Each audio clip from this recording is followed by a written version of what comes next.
This is Winnipeg Sports Talk Daily with Andrew Hustler Paterson and Michael Remis. Hey, what's going on, everyone? Welcome to another edition of Winnipeg Sports Talk Daily. Andrew Paterson, Michael Remis with you, and we got a lot of Jets content today as the vibes are back. First win of 2025, and more importantly, 300 for Connor Hellebuyck last night in a 5-2 win over the Nashville Predators. Pretty awesome night for the fans that showed up down at Canada Life Center to see a historic win by a guy that is really turned into a living legend here in the city. And it was a scene afterwards as well. A pretty special interview with Connor Hellebuyck, and one of the more fun games of the year to be at. Now, there was a lot of work to get to that point. Hellebuyck had to be the Jets' best penalty killer. All the penalty killers were called on, far more than I think Scott Arniel would like. But a big win nonetheless for the Winnipeg Jets. Lots to dive into coming out of yesterday. And as I mentioned, as much as this show today will be the Connor Hellebuyck Appreciation Society, let us all begin the Josh Morrissey prayer circle that the Jets' number one defenseman is not out for any extended period of time after leaving the game, trying to return for one shift, and then not playing for the remainder of the third period last night. We're going to be all over it. Cannot wait to have our pal, voice of the Winnipeg Jets, Paul Edmonds, on with us today. What a great day to have Paulie jump on. And then a little later on, Ken Wiebe from the Winnipeg Free Press. So we're going to get into the historical significance, Hellebuyck overall, as well as last night's win. And, of course, look ahead to a crazy weekend for the Jets, going back-to-back against two of the top teams in the West, the LA Kings on Friday night, and then a Saturday night date with Nate McKinnon and the Colorado Avalanche. A little later on, Geoff Fienberg's going to pop on the program. We'll get his thoughts on the upcoming Super Wildcard weekend and a little bit of golf, too, because last night was the debut of the TGL, Tomorrow's Golf League. Very, very interesting. I PVR'd it, watched it after the game.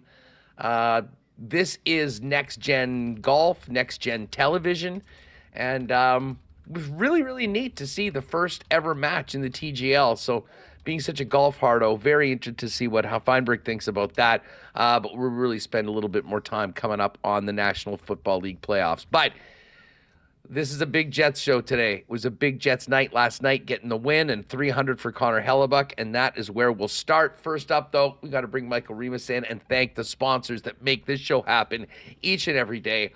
Our great partners at Coolbet Canada, Princess Auto, Rollies Transfer, Manitoba Battery, fansfirst.ca, Canadian Club, Wallace & Wallace, the Winnipeg Jets, F Apparel, Aikens Lake Wilderness Lodge, Little Brown Jug, Royal Sports, Boston Pizza, and we will get to a why not question of the day for Not Autocorp over at Waverly and McGillivray. Let's get Michael Remis in here and get this show on the road. Welcome to everybody in chat. Hit that thumbs up and make sure to hit that subscribe button if you haven't already. Remo, what's up? Yeah, just basking in the glow of Mr. 300 here, Hustler. Three losses in a row for the Jets, 3 games in a row without a power play goal, broke both of those streaks yesterday. The penalty kill stepped up, and the Jets are back in the win column against, we thought it was going to be a good game for them. The Jets, having lost a couple in a row, Nashville, the end of a long road trip. They were due for a nice game here, and certainly was a great night last night at Canada Life Center. Beat the Winter Blues. Now, did you get your cooler there? Has to show up early enough. First 7,075. I did not grab the cooler bag because we cut it a little bit close last night. They look pretty cool, though. They were small, very handy. You could use them as lunch bags, throw a six-pack on it as you go down to the dock. I mean, it was a nice little giveaway. But the biggest gift last night to Winnipeg Jet fans was that win. And it was a weird game. I want to give the crowd, the people that braved the weather, a Tuesday night game against a team they just played last week in the middle of an 8-game homestand, and we kind of figured this would be one of the softer games in crowds. And listen, it wasn't sold out, but man, were the fans that were there locked into this game. And there was a really special moment, one that I don't think I'll ever forget, at the end of the game with Connor Hellebuyck and the fans, and his interview, and we'll get to that in a minute. But the fans were a big part of that game right from the get-go. And, Remis, I'm not sure if you caught right off the game. I mean, the first 3 minutes were basically played in the Jet zone. Yes. And we were looking at, like, oh, my God, please, not another first period like against Detroit where all of a sudden the team is playing catch-up. And, listen, a few shots in on Helly. I think it was 4-0 at the time through about 3 minutes. And the Jets finally got it out of the zone and just dumped the puck in. And there was kind of a Bronx cheer. There was amongst the fans in the building going like, hey, congratulations on dumping the puck in and getting it into the Pred zone. And it was kind of a funny moment.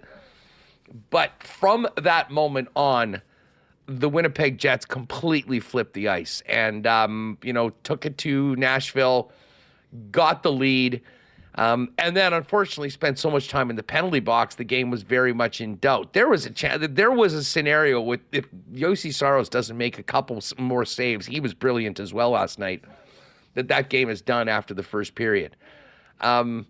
So the fans sort of let themselves be known at that point. Now, they also did later on in the game. The standing ovation to the Jet penalty kill unit after what I believe it was the Stanley double minor, which then featured probably the worst hooking call I've ever seen in my life. A one-handed hook, if you will, to Kyle Connor that put the Jets down 5-3. I mean, that was outrageous. We're not going to sit here and start a ref you suck chant on the show, but could not believe that happened. But hey, you got to deal with it, and man, they did. And I will say this: I will take umbrage that this was Connor Hellebuyck's night, and it was about him being the first star. And this is no disrespect to Morgan Barron, who had a nice goal, a hard-working goal. Mark Scheifele, who was awesome again. But how Adam Lowry wasn't the second star, or at least one of the stars, after the performance he put on. Remis, I think he was out for pretty much the entire 5-on-3. And he just continues to help this team win in so many ways. And Hellebuyck mentioned the reaction to the crowd and how into it they were and how they recognize great play, things that might not be scoring goals for your own team.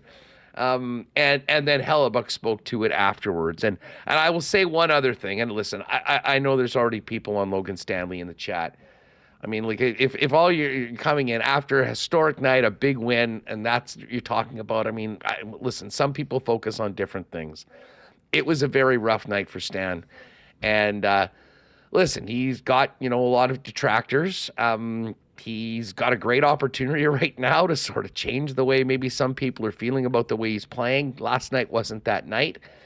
And Remis, I don't know if you caught this, and I don't know, I probably didn't come across on television, but I want to say sort of late in the first period, Nashville had got it back into the Jet zone, and they had, had some zone time, and the Jets were trying to clear it out. And Logan Stanley got the puck on the left boards, and could have put two hands on his stick and got it out, and just did just a little really weak push up the boards.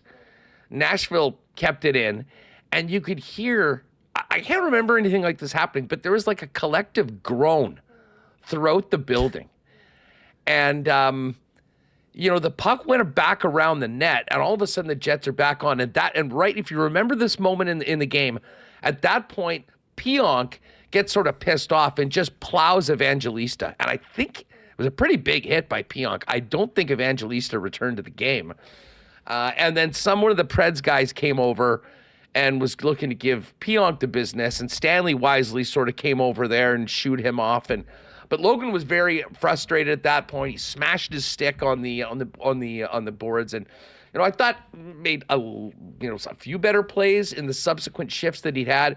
But again, then a goal off of him, the penalty late. It was a tough night for him. But man, that crowd was so dialed in from start to finish, acknowledging maybe some less than stellar play at times by the team, and then coming up big behind the PK unit in the third period as the Jets held on. It was a night that was recognized, I think, by a lot of the players, and we heard about it from Hellebuyck at the end of the game. We'll play that for a minute. But there was a lot to that, and there was a lot of wild crowd moments for those that were there last night at Canada Life Center. Yes, big homestand. Jets get their first win of it, and you mentioned the way that it started off in the Bronx cheer for getting the puck out. It almost felt like a repeat of Saturday, where Detroit was hammering the Jets with shots for the first period there, and I thought, hey, if they come in with a good start, because the Jets, every time they end the first or second period with a lead, they've gotten a point this year, and they certainly, that trend continued yesterday as they did end the first with a lead. It took a while, and it took a bit, as you said, a Bronx cheer for them to get their heads screwed on and score the first goal. I mean, what a goal. It did seem to turn things around. Like, from that moment, the Jets for the next 5 minutes completely dominated play and looked like, at times, I think Scheifele, their line came out and had just an absolutely dominating shift where they were ripping the puck around, getting some shots on. And I still can't believe that save that Saros made on Scheifele in the first period. Yes. Like, we talk a lot about Connor Hellebuyck and how brilliant he was. Nashville's got a stud of their own, and he's been keeping them in games all year long. And he did that in the first period when the Jets really could have had an even bigger lead at the end of it all. Yeah, and he made a really nice save as Scheifele was in front again and dished it to Velarde off to the side and robbed Velarde. He did end up getting a goal, but they started chaining shifts together where they just put pressure on pressure, and it was finally the fourth line broke through. Kupari on the side of the net, going for the wraparound, but then reverses it, and that was a big jam job at the side with Morgan Barron scoring one on a goalie. I mean, they just whacked away, and eventually, I guess it was a loose puck in there. They saw it. One other, just you mentioned that, one other just bizarre thing. I can't ever remember this. I mean, I was in my usual seats in the upper bowl in row one, and every time the Jets score, everyone's out of their seats. Well, no one really got out of their seat. First of all, not knowing that if it was a good goal, and then everyone assuming that it was going to be challenged by Nashville. And then all of a sudden they dropped the puck. Like, it was one of the more anticlimactic goal celebrations by the fans, I think, because everyone was waiting for the other shoe to drop on that play. Yeah, I was watching the replay. I'm like, how did this one not get blown dead? And it was sitting there. They were whacking at it, and I went in. And when the first line's not scoring, you need that depth scoring to come through. And nicely done by Morgan Barron and Rasmus Kupari on that shift. You saw Kupari's speed for sure. You mentioned weird plays, like you mentioned Kyle Connor. That what was that? A slash, a hook, like to go a 5-on-3 in the last. It was called hooking. That was not a hook. He just like held like his. this. He just extended his stick, and I've never in my life seen a one-handed hooking penalty. I mean, sometimes, a guy gets in and then kind of goes like this. He was not engaged. He was not touching the player. They sort of went into him and got it. And listen, that would have been a cheesy call at any point, but while already killing a penalty, I mean, it was stunning. And but hey, I mean, there's nothing you can do about it other than go out and kill. And Adam Lowry, Dylan DeMello, Neil Pionk stepped up big time along with 37 in the net to shut the door. It was funny, Remis, we spent a lot of time yesterday talking about special teams and how the Jets have had such an elite power play unit, but the PK had dropped a little bit. We heard from Adam Lowry and said, hey, this is the time to really, this PK needs to step up. A number of players getting the opportunity to play PK needs to step up. Well, without Josh Morrissey, without Colin Miller, guys like Ville Hainel and Dylan Coughlin were out killing penalties at time because they were basically on the PK for half of the third period. But when you got a guy like Hellebuyck in the back, you've always got a chance to keep the puck out of your net.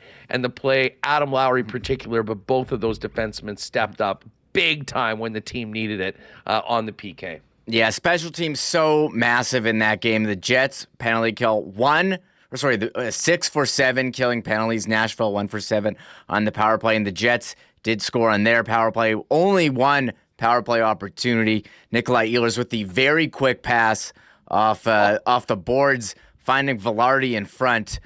I mean, Velarde's so wide open there, and Ehlers got it in and off his stick so quickly, and you've seen that a couple times this year. Maybe not from that angle. That was really, really impressive. And you said, yeah, the Jets basically shorthanded for half the third period. A bizarre high-sticking call. Rasmus Kupari gets tripped by Hinostroza, like borderline slew foot there. And as he's going down, his stick goes up and catches Sissons in the face, who bleeds. And look, I'm all for having to control your stick at all times, Hustler, but when you can't control your own body because you're getting slew-footed, I think there should be some common sense and leeway here. And when you're going down to the ground and your stick gets raised up, maybe because you're trying to brace your fall so your head doesn't hit on the ice when you can't control yourself after being tripped. And this blood, like 2 blood penalties, the worst rule. Like, let's go with the action. You know, some guys bleed easier than others. You got the guys squeezing themselves for blood. Stans he got a stick in the mouth. That was a double minor. Did you see that illegal curve picture that the IC guy had? Like, his stick, if this is the stick, I'll use the phone. It was, yeah, he was eating. right, full mouthful Here, of shaft. It was an amazing play. And just on that, like, look at this great shot. I think is that Colby Spence, I think, that does the photography for IC. I mean, he is literally eating it. And the Kupari penalty was so nuts because, of course, the Jets had already killed 3 penalties. They're finally getting a power play, and then it turned out to be a power play the other way. Yeah. It was a weird turn of events.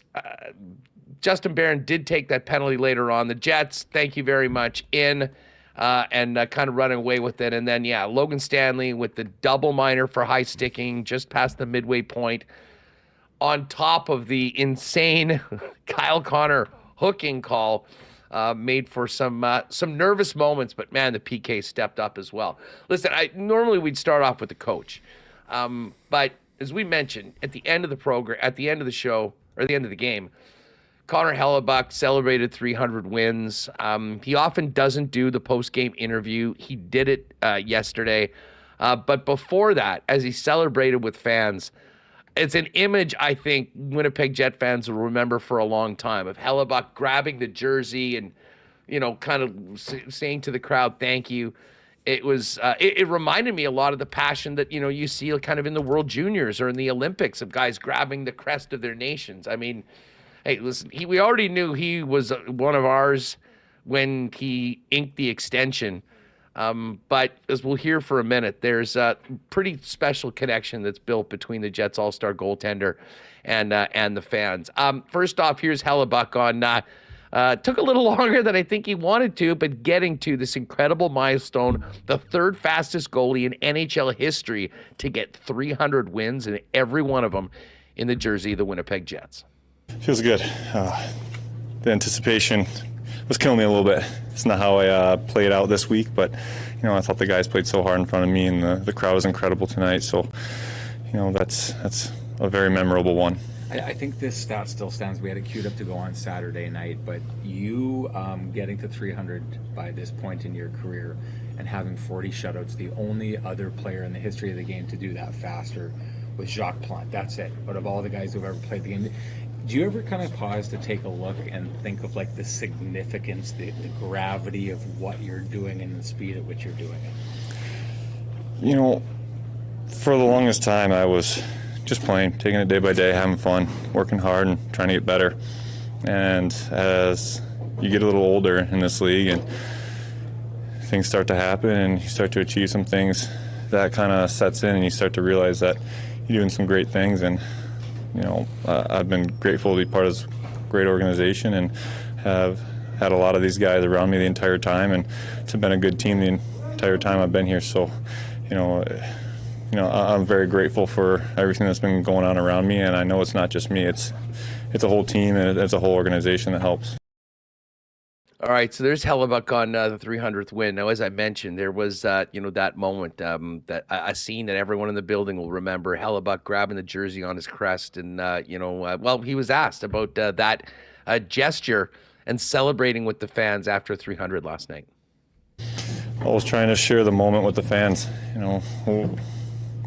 At the heart of our game, and we're kind of entertainers, and they've been with us through the start of it. So everyone that was in the crowd tonight, I was trying to give them a piece of that emotion that I was feeling. Connor, you mentioned the guys that you've been with a long time there. How will you celebrate this with your teammates, this achievement? I don't think there's going to be much celebrating tonight. I think we're going to wait for the ceremony and kind of go from there. I know my wife is planning some things, so I was been left in the dark on purpose, so it's going to be a surprise. All right.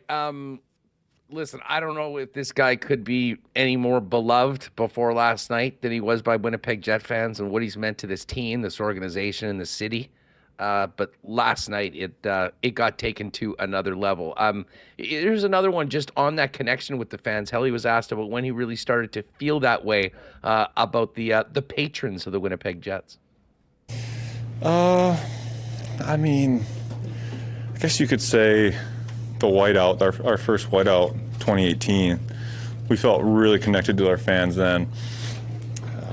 And that was such a fun run. But I think just going through what the city has gone through over the last couple of years and going through it with them and seeing how big we are in the community and how much people care about us, I think it's hard not to start to feel connected. And as time goes, you just grow stronger and closer to them.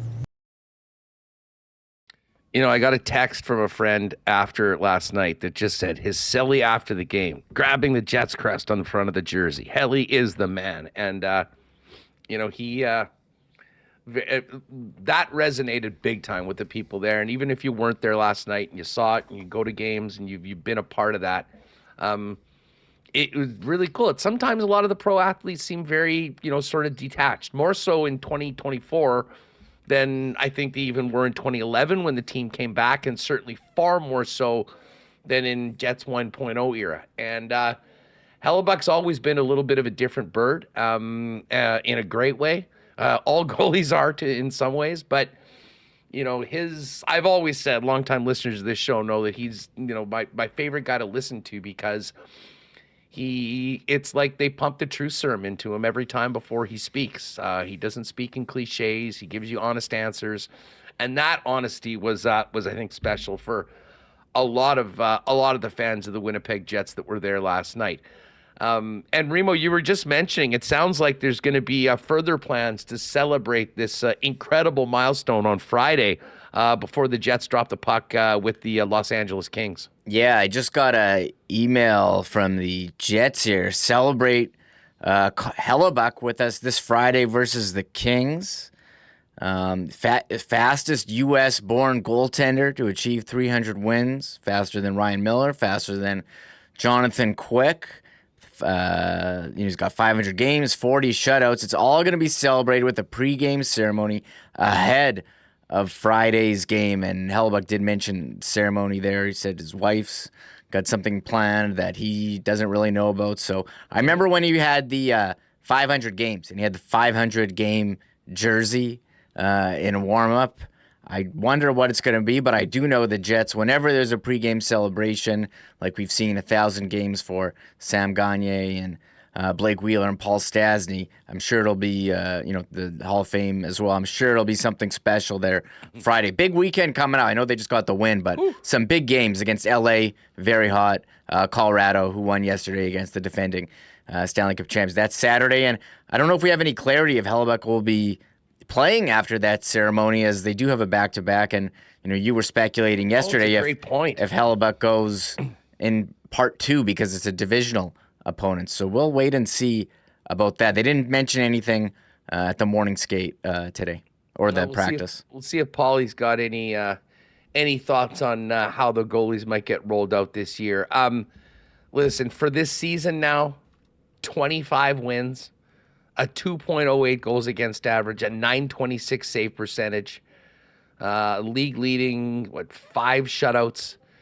And now for his career as a Winnipeg Jet, 300 wins in 538 games, a lifetime save percentage of 917, a goals against average of 259, and 42 shutouts as a Winnipeg Jet. And of course, made me think about the old video in the Target produce section coming back from the Vikings-Chiefs game last year on Thanksgiving, announcing that Hellebuyck and Mark Scheifele had signed a 7-year extensions. And thank God for that. Good bit of business on Kevin Cheveldayoff to keep this guy around and allow him to make history as a Winnipeg Jet. We're going to talk about it with Paul Edmonds. We will have Scott Arniel and some of his comments a little later on. Ken's going to join us as well. Just before we bring in Paulie, a big thanks to our friends at Rolly's Transfer for their great support of Winnipeg Sports Talk. If you and your family have a move coming up in 2025, it can be stressful. Well, our friends at Rolly's are here to help you. Family owned and operated for over 60 years, the most trusted name in moving. They're ready to give you and all of your belongings the white glove treatment onto your next move. Check out their website at rollies.com. You can click on that request an estimate feature up on the top right and let them know when and where you're moving and what you're moving. And make sure to put in the promo code WST for a special discount for Winnipeg Sports Talk listeners on moving services and moving supplies. And the friendly staff of Rollies will turn it around quick, get you a great estimate or quote on your move, and get you set up for the next journey for you and your family. Moving in 2025, make it Rollies. The white glove treatment awaits. Find out more and request an estimate today at rollies.com. A little bit of a thaw for a day or two, but we're in the thick of it here, folks. And many of you have already had to deal with booster cables or dead cars. Get on down to Manitoba Battery and just get yourself set for the rest of this winter, and don't be that guy calling for a boost, or worse, having to go take care of your loved ones because they weren't set up to go. Manitoba Battery, for your car, for your truck, has the best selection of batteries at the best prices in town and the best services. They'll deliver it to you citywide with any purchase over $60. Absolutely free. They've also got booster cables, that ice fishing flasher battery you might need, maybe something for the sled. It is all there at the best prices in town. 2 locations, Logan Avenue, Dovercourt Drive. Find out more today or order online at manitobabattery.com. And just as we bring in Paulie in, new year, new you. Guys, if you're looking to up your menswear game in 2025, head on down to F Apparel, Winnipeg's #1 spot for men's custom clothing, with custom suits beginning at $400, along with chinos, golf pants, custom shirts, both tucked and untucked styles, and an incredible selection of menswear accessories, the best in the city. You can also check them out online at EPHapparel.com. Make an appointment to come in for a fitting or pop down and see them in person at 190 Smith Street downtown at F Apparel. What a perfect day to bring in Paul Edmonds, who called Connor Hellebuyck's 300th win and the majority of these wins in his incredible career as the Jets get their first win in 2025. The voice of the Jets, Paul Edmonds, joins us now on WST. Paulie, what's going on? It's great to have you back on the program. Hold on a second. I think we got you muted here, Paul. Is that on us stream? 1 sec. I think I should have it here. Should be good now. Are we back now? There we are. There we go. I just have to take off the feedback. You're gonna... All right. Yeah. Thanks for having me. It was a fun night last night, and I guess not really a long time coming, Hustler, but kind of delayed from the Detroit game or the Anaheim game, just when we were kind of leading up to the fact that he wanted to get this done. But all in all, it was a really important night last night for the Jets to get off the schneid and the 3-game losing skid and then have their number one goaltender backstop them to a big victory over a Central Division rival. The interesting part about last night, and I think that this is certainly what has existed in the entire career of Connor Hellebuyck, and that is that he really had to earn the victory last night. It didn't come easy, and there hasn't been a lot of nights where he's just kind of sauntered down the mountain. It's been an easy night. There's always been tough nights for Connor Hellebuyck over the course of his career because he's had to make a lot of saves. I mean, when you look at the statistical numbers for Connor Hellebuyck, he often has led in his 10-year career the entire league in volume of shots against, right? So it's just the way the Jets play. It's just the kind of goaltender that he is. He's earned all 300 wins, and he had to earn the one that was at 299 going into 300 last night. And I guess fittingly, he was a big part of the victory last night for the Jets and played a major part and a major role in it because they needed him, especially with the game starting the way it did. The first couple of shifts, I kind of went, oh boy, where are we at here? And then they got kind of rolling, and then it got a little sloppy. How about the Bronx cheer from the fans when they finally got a dump in 3 minutes into the game? Honestly, Paul, it was funny. We kind of laughed about that. I'm like, wow, they want to repeat a Saturday night. And then the first period almost flipped at that moment. I don't know whether the guys heard it. They probably did, but they certainly got it together right after that. There was a few kind of really interesting crowd moments last night, and that was one of them right out of the gate. Well, the others, too, were on the other goalie, too. They got on UC Saros for a while and a couple of times. I mean, the fans were into it. You're right. It took a couple of shifts before the Jets got their legs underneath them. Bit of a Bronx cheer on a dump in from center ice. And then after that, they got kind of rolling, and then they scored 2 goals within 16 seconds at the 6-minute mark of the first period, and then really never looked back. It got a little sloppy in the second period. To be expected, I think there was the push certainly from Nashville to try to get back in the hockey game, which they did at 3-1 and get a goal on the power play. But Winnipeg never really kind of took their foot off the gas after they got in front. But they did have, there was a post or two that were hit. Connor Hellebuyck was outstanding, made a couple of real good saves. One on that slot shot from Ryan O'Reilly, and then the backhand by Gustav Nyquist on the rebound that he got his pad on. That was the big save of the night, in my opinion, and really that could have swayed the game or at least made it a little bit tighter. But he, I think, and I've told this to a lot of people, and I have to reiterate this. We are right now in real time watching a Hall of Fame career unfold before our eyes. And that's not hyperbole. That's just the facts. You look at the numbers, he leads in all four goaltending categories. Now, I know Stolarz is 1 point better on the save percentage, but he's played less than half the games of Connor Hellebuyck, at 926 and 927 on the save percentage. I'll just give it to Connor Hellebuyck. He's leading in all 4: wins, goals against, save percentage, and shutouts. And really, the numbers aren't even close. He's running away with the Vezina for a third time. And if it's not unanimous between now and when they do the voting, then something's wrong with the selection committee from that standpoint. I mean, Paul, this is just an incredible year. If we're talking about this, and I think I still have this on my pinned tweet, we were talking about this, James Merle had sent you, you're hearing his name for the Hart. If he goes out and leads the league in every statistical category in goaltending at the most important position, how isn't he the favorite for Hart? Never mind a guy that might get consideration. I mean, I'll bang that drum all day long. Well, last year there was talk about that as well, that he could be a dual trophy winner. Not only the Vezina handed to him now, but is he really a candidate for the Hart Trophy as the most valuable player? And if the rumblings were kind of circulating last year and the noise in the background was audible, it's even louder this year toward that. And I think that we could see that potentially. I don't know that anybody else is as valuable for what he provides. And yeah, he's not going to play every game like some other players in the National Hockey League, but that's not what the position holds. Every night Connor Hellebuyck takes the net, he gives the Winnipeg Jets a better chance to win than the average goaltender in the NHL.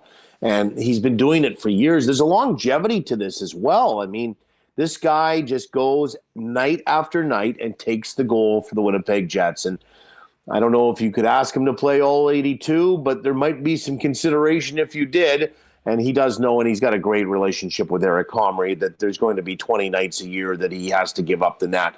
But I don't know that there's anybody better and has been anybody better over the last handful of years, probably since really he won his first Vezina. There's been some other guys. And, Andrei Vasilevsky, who we saw this year, beat the Winnipeg Jets for his 300th win in Tampa when the Jets were on that trip back in November. It's interesting because Michael was talking about the ceremony that's maybe upcoming, and Connor Hellebuyck talking post-game about his wife having something for them. He was, quote-unquote, left in the dark by her, and what she was trying to do is just leave him alone to go and get it done. And now that it's out of the way, they can certainly have the party that goes with it. But Andrei Vasilevsky was given a gold stick by the Tampa Bay Lightning organization. I would expect that Connor Hellebuyck, and that's emblematic of 300 wins, will get that as well. But also paying tribute to the 500 appearances, the 500 games he's played in previous to the other 38 that he's now played in subsequent. So I think there might be a couple of sticks that might be handed out coming up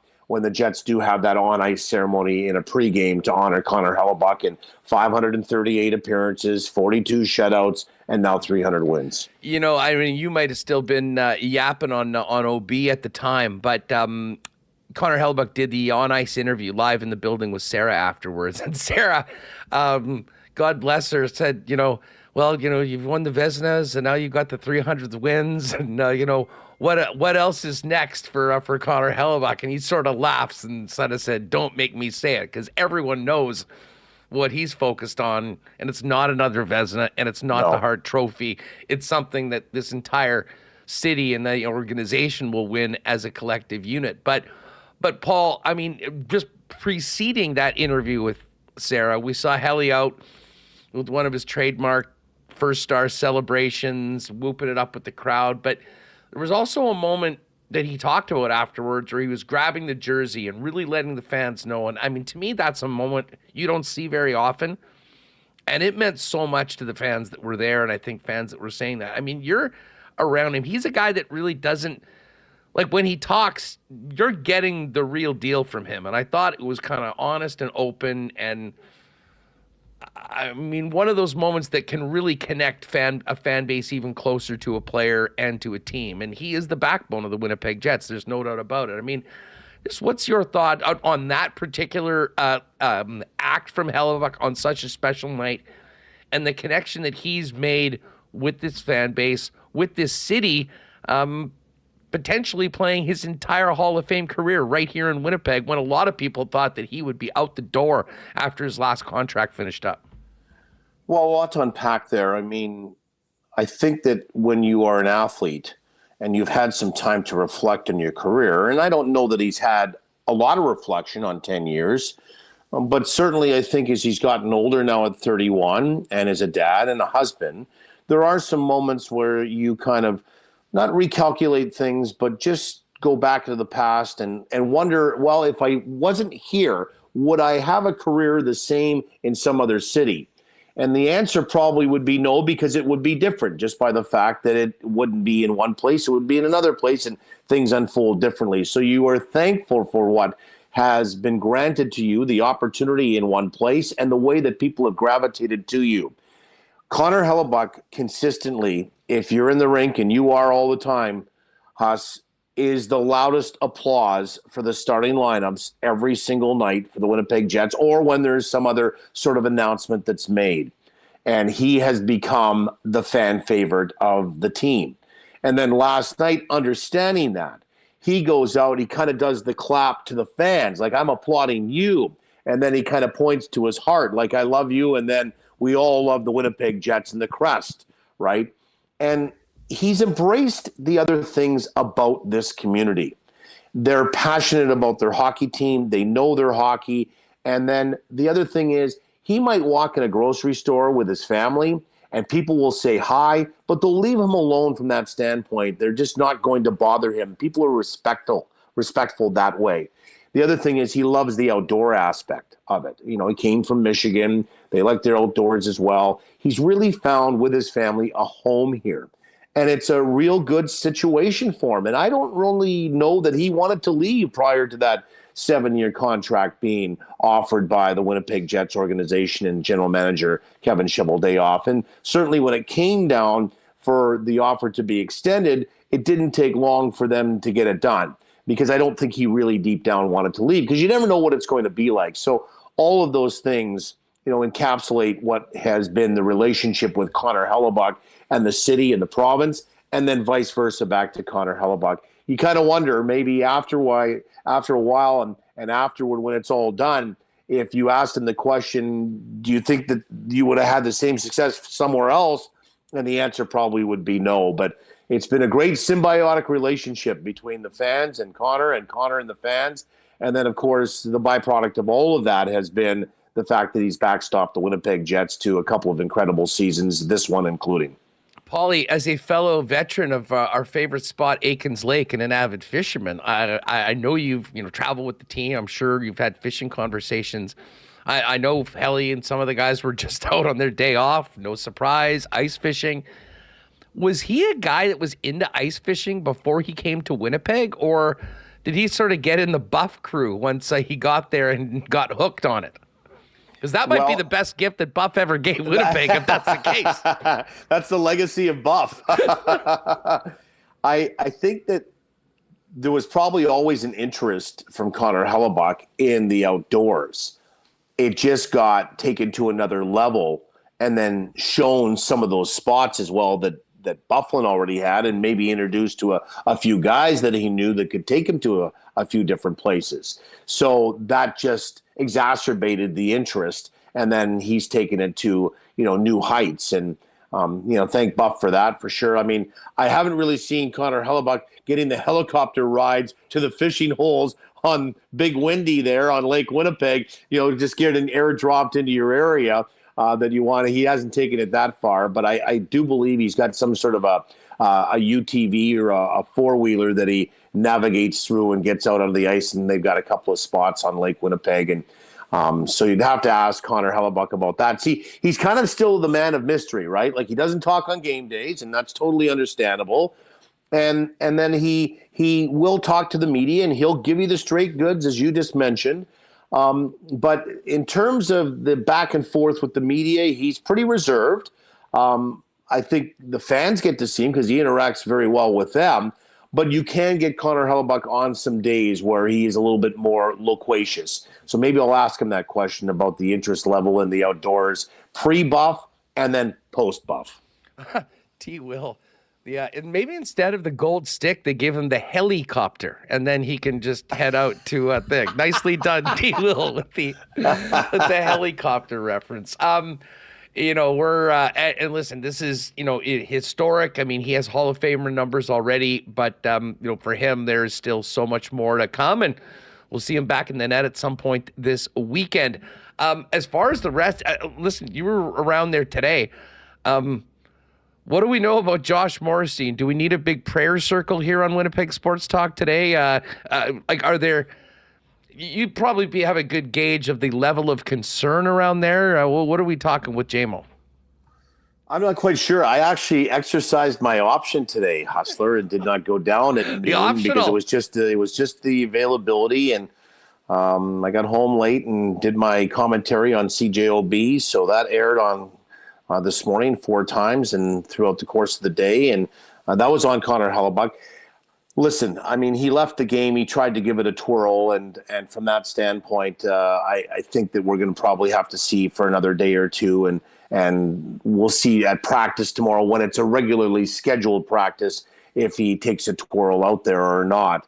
And the other thing is, I mean, he took that puck in the face too, so he's already swollen. I mean, he's kind of banged up right now is Josh Morrissey, and this is a guy that logs 24, 25 minutes a night, and in very important part, scored a goal last night. So, you kind of just hope that it's a tweak and nothing serious, and it was more precaution last night than anything.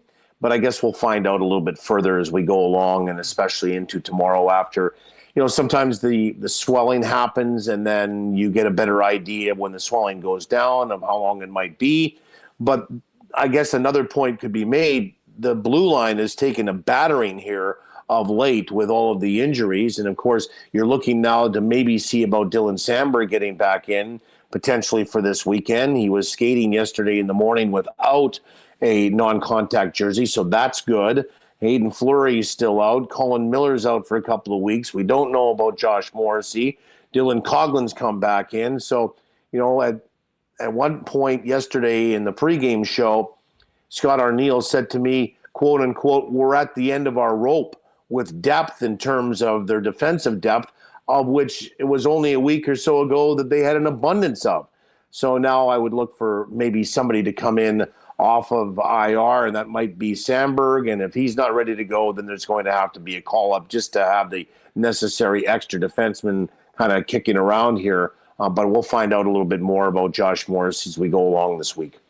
I won't bother bringing up the bizarre nature of a few of the penalties that were called against the Winnipeg Jets. However, I will ask you about the PK. And listen, I don't know who did the Stars last night, and there was a few guys that were worthy. I really thought Adam Lowry should have been hearing his name. I mean, I think he was out for the entire 5-on-3 along with DeMillo and Pionk. I mean, just thoughts on the PK overall, as well as the blue liners that were forced into some situations they're not normally in with JMO in the room.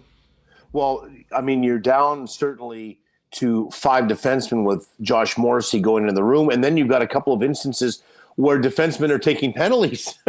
So now you're down to 4 guys. I think there was a shift there last night, over 2 minutes for Dylan DeMello. And there might have been a couple of others that were in and around that 2-minute mark that were just below. Same with Adam Lowry. I mean, the will on a couple of those opportunities to win a face-off and then win the puck battle, sometimes against 2 guys, and then flush the puck out of your own zone. The penalty kill was excellent last night, unofficially 1 for 7 in terms of the power play for Nashville. So you're 6 for 7, and there was a 2-minute, just under 2 minutes, but there was a 5-on-3 for about 1 minute and 26 seconds that was, a game changer potentially for Winnipeg holding the lead and Nashville trying to get back in the hockey game.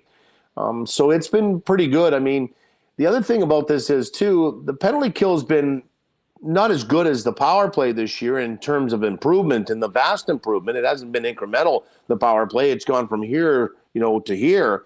But you're also missing one of your best PK guys for the last 20 games, and that's been Dylan Samberg, right? So other guys have had to kind of fill in, but I thought yeoman effort from Lowry, DeMello last night. Certainly, I think Billy Hainla. Dylan Coughlin was only his 4th game, and he's killing penalties last night and didn't look out of place at all. I mean, those are the kinds of things that you look at and say, okay, how far can this team go?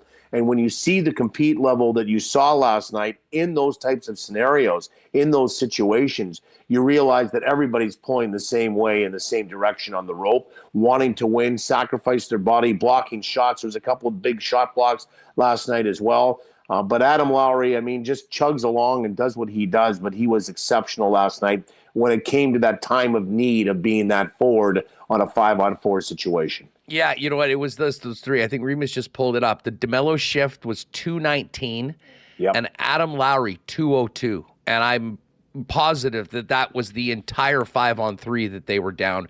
And listen, Neil Pionk was a big part of last night as well. Especially when Josh Morrissey was out playing a lot in the 3rd period, and even in the 1st. I mean, I was mentioning earlier, Stan had a rough night, but he made a really weak play to clear the puck, which should have gone out, and it didn't get it, and then it was back behind the net. And, for a relatively, not a huge guy, he's a solid individual. He smoked Evangelista behind the net, and that sort of took care of the gaffe that Stanley had made, and they were off to the races. And then Stan came around because Pionk, as he's wont to do sometimes, drew some attention after that hit. But all the guys that were out there that had the opportunity to do it stepped up. And Arnie spoke after the game about like Coughlin and Hainla going out in situations like a PK where they probably hadn't even been in the meetings, Paul, but did it well. But it was, Pionk and DeMello, heavy lifting. Adam Lowry, what can you say about him? And then the other penalty killers. Alex Iafallo, Rasmus Kapari, Morgan Barron. And this sort of speaks to the depth of the Jets that the Jets team has. of guys stepping up to do some of the jobs that maybe don't end up on the score sheet, but bottom line help you win hockey games? Couple of things from that. Number one, Neil Pionk. And I think that we're going to start talking a little bit more as we go along here into the second half of the season now about what the future holds with him. And is it with the Winnipeg Jets? I mean, unrestricted free agent at the end of the year. This guy's making over $5 million a year. And in my books, worth every penny of it.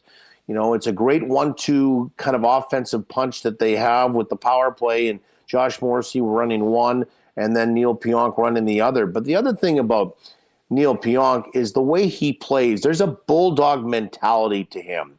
And yes, I have a bit of a hard time with this, but it's always sort of stated. Anybody that's 6 feet or under in the National Hockey League playing the blue line is considered undersized. Well, I don't think Neil Pionk is undersized with the way he plays. He's physical. He gets in on hands. He skates well. He moves the puck. He has an offensive side to his game. So what's going to happen with Neil Pionk going forward here, right? I mean, for the Winnipeg Jets, for the window to remain open, I think you need to have Neil Pionk as part of your blue line. He really does complement your second set after Josh Morrissey and Dylan DeMello. So, from that standpoint, I mean, there's a lot of decisions to make. There was certainly, I think, when you look at the power play, the penalty kill, and specifically the penalty kill last night, the other thing that I think that they're doing much better of, and you mentioned a few other names in Kapari and Iafallo and Morgan Barron, and Barron gets a goal last night. That fourth line actually got everybody kind of rolling with that first goal last evening as well. But what they're doing is they're winning puck battles this year, and in the previous sort of incarnation of the Winnipeg Jets, they couldn't get the puck out. So they would win the puck battle and then just fail to get the puck outside the blue line. It would stay in, and that's when they were getting wrapped for a goal. This particular time, and maybe it's just some video that Dean Chenault has looked at over the course of the summer and then implemented that as they've gone along since training camp, and then some tweaks going on as we get to the midway point and now beyond of the season.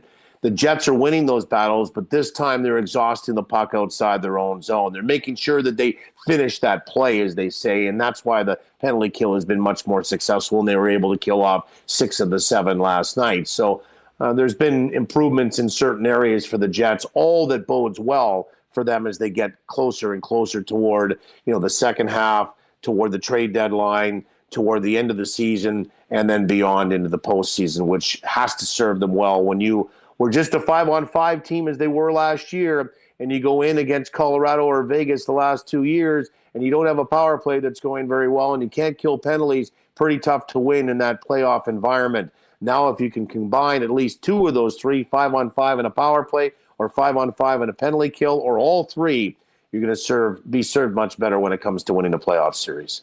Paulie, an absolute pleasure catching up and having you back on the program. Let's do this again soon. Enjoy a little bit of home cooking, reintroducing yourself to your lovely family while the team's home for 8 games. And, we'll be in touch, working on a potential ice fishing junket at some point. Speaking of the favorite pastime of a certain goaltender. Yes, I know. Your interest is peaked. We'll be in touch. Thanks for doing this, and keep up the great work, killing it on OB, my man. Yeah, okay. Thanks a lot, Hustler. Anytime. Keep up the great work with you and Remis. Thank you. There is the voice of the Winnipeg Jets, Paul Edmonds, joining us on Winnipeg Sports Talk. You can catch his calls every single time the Jets take the ice over on 680 CJOB. Listen, I want to get to fans first, fan feedback right now, because not surprisingly, there is a ton of feedback from last night's game. And to be honest, more, on Connor Hellebuyck. Hellebuyck, just post after post after post of just how, kind of what Paul mentioned. We're so lucky to be here watching, as Paul said, in real time, a guy that is going to be going straight to the Hall of Fame, and knowing what, what's possible as long as this guy is a member of the Winnipeg Jets. Some other good comments talking about the defense. Isha Boy Bruce really like Coghlan last night. Great to see him up close. Another solid performance for a guy who has surprised many, including me. Then there's a lot of talk about the trophies that Hellebuyck's up for, the Vezina and potentially the Hart. Julian Labossiere led her the trophy. Helly's probably the most valuable to his team. I don't think there's any doubt about that.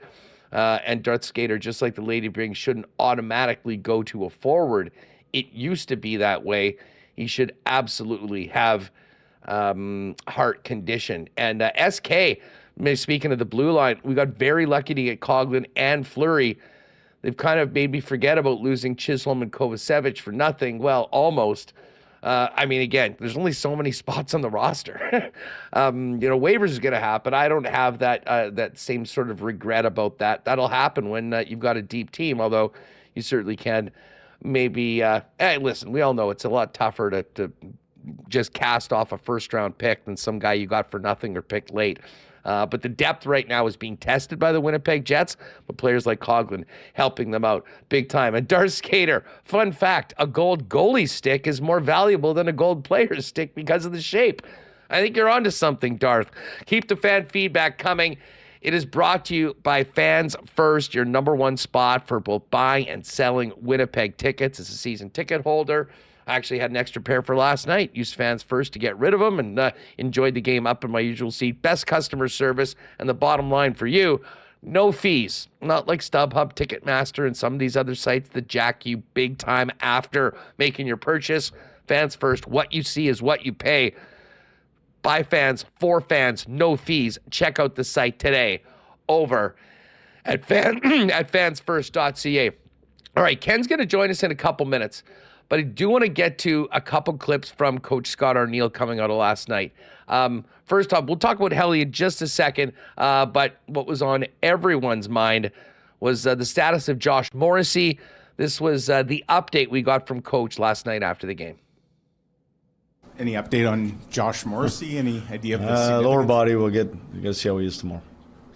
Obviously couldn't play the rest of the game there. Fell into the goalpost. So he did try the one shift. Yeah. It just was. It was hurting, so. Obviously that puts a big strain on your remaining five, especially because of who it is that's out. To just maybe take us through what you thought that looked like. Yeah, I think what's this, the fourth time I believe it's happened, fourth or fifth time. Kudos to those guys. They did a heck of a job. Everybody else stepping up. Billy Cogs going in there, kind of playing as a pair. I thought they did a really good job. And guys, sometimes when you get into situations like that, you don't have a chance to think, and you just go play, and all you're trying to do is get your breath back and get back out there again. And just a great job by all five of those guys. Arniel, now update from today's optional. Arnie said that Josh Morrissey's feeling better, is getting more treatment today, questionable for tomorrow's practice, but isn't being ruled out playing Friday. And Dylan Sandberg will take part in full practice on Thursday and could be ready to return Friday or Saturday. And again, from Jean-Loup, the defense is fluid. Morrissey's status on Friday hinges on his ability to practice Thursday. I mean, listen, he might take the extra day off and show up for the game and say, I'm good to go, and he'll be out there on the Jet Blue line. But at this point, we'll find out more from Ken Wiebe, who's going to join us. I know he was down there later on today. But listen, Remo, let's get over to bang off number 4 here.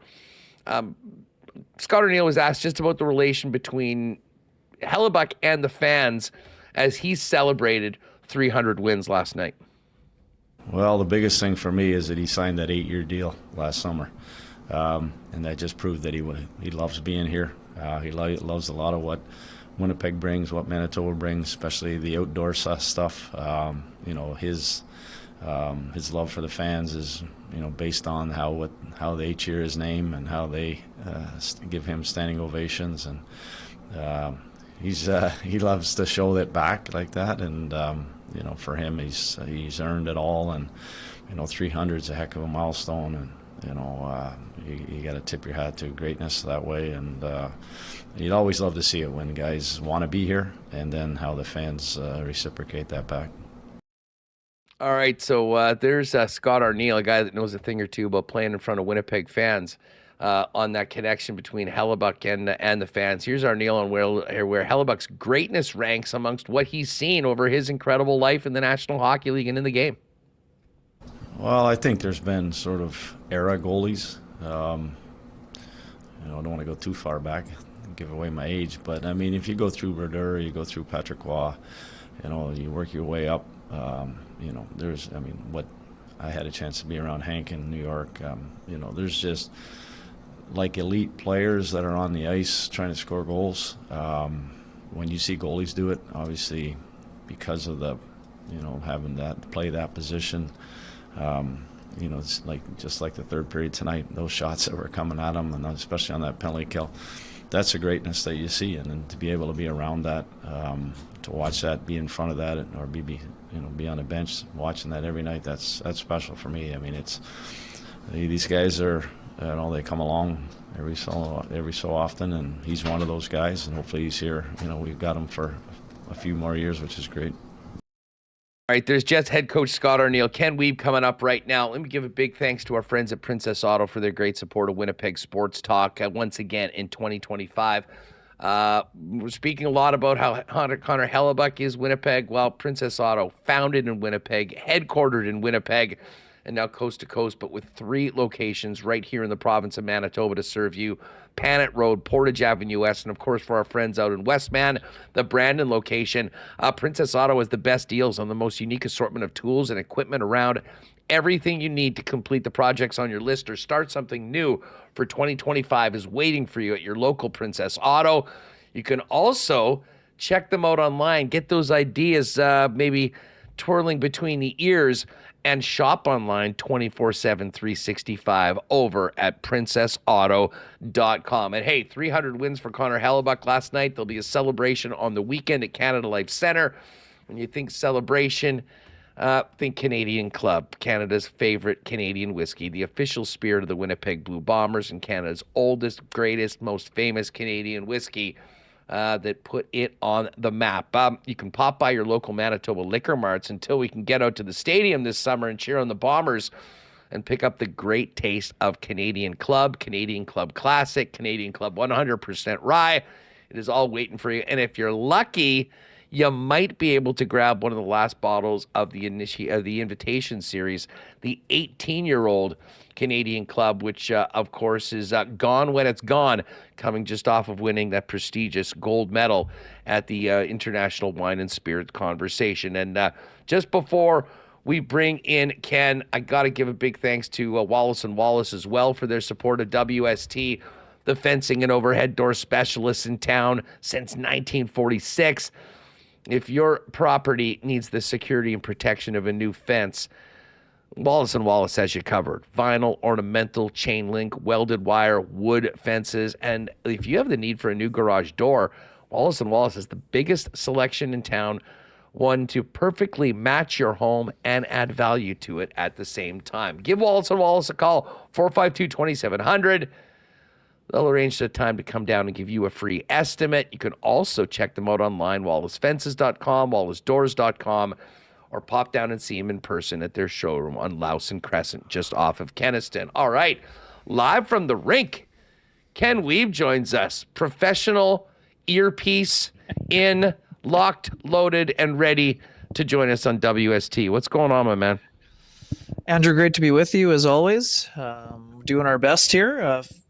Bit of a, the optional days are sometimes a bit of a, bit of an adventure, but yeah, we got lots of lighting back there, so bouncing off my bald head, but we're going to do our best here. Huss, good to be with you.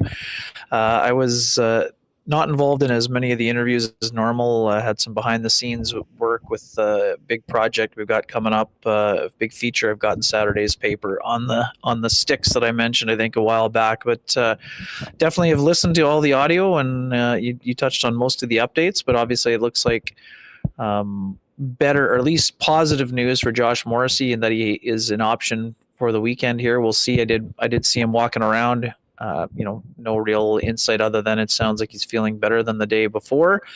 So again, I wouldn't think that it's in the serious nature category, but again, obviously they're going to be cautious given the banging into the post itself. But I would say, I'll be surprised if he's not ready for Friday. Let's put it that way. And based on the progress Dylan Samberg continues to make, there's a chance that I expect him to play this weekend. I'm not sure he'll be in a scenario where he's playing in both games, but if he's feeling good enough to play one, he may play both. So I would say that the Jets, just also too, Scott Neal, just the way that he answered about potential for a call up, they're not going to they're going to have an extra defenseman if both guys are available, but right now they're kind of they're operating a little bit understaffed in that department. So, but I would think we're going to see both those guys this weekend. Whether we see them in both games or not, that remains to be seen.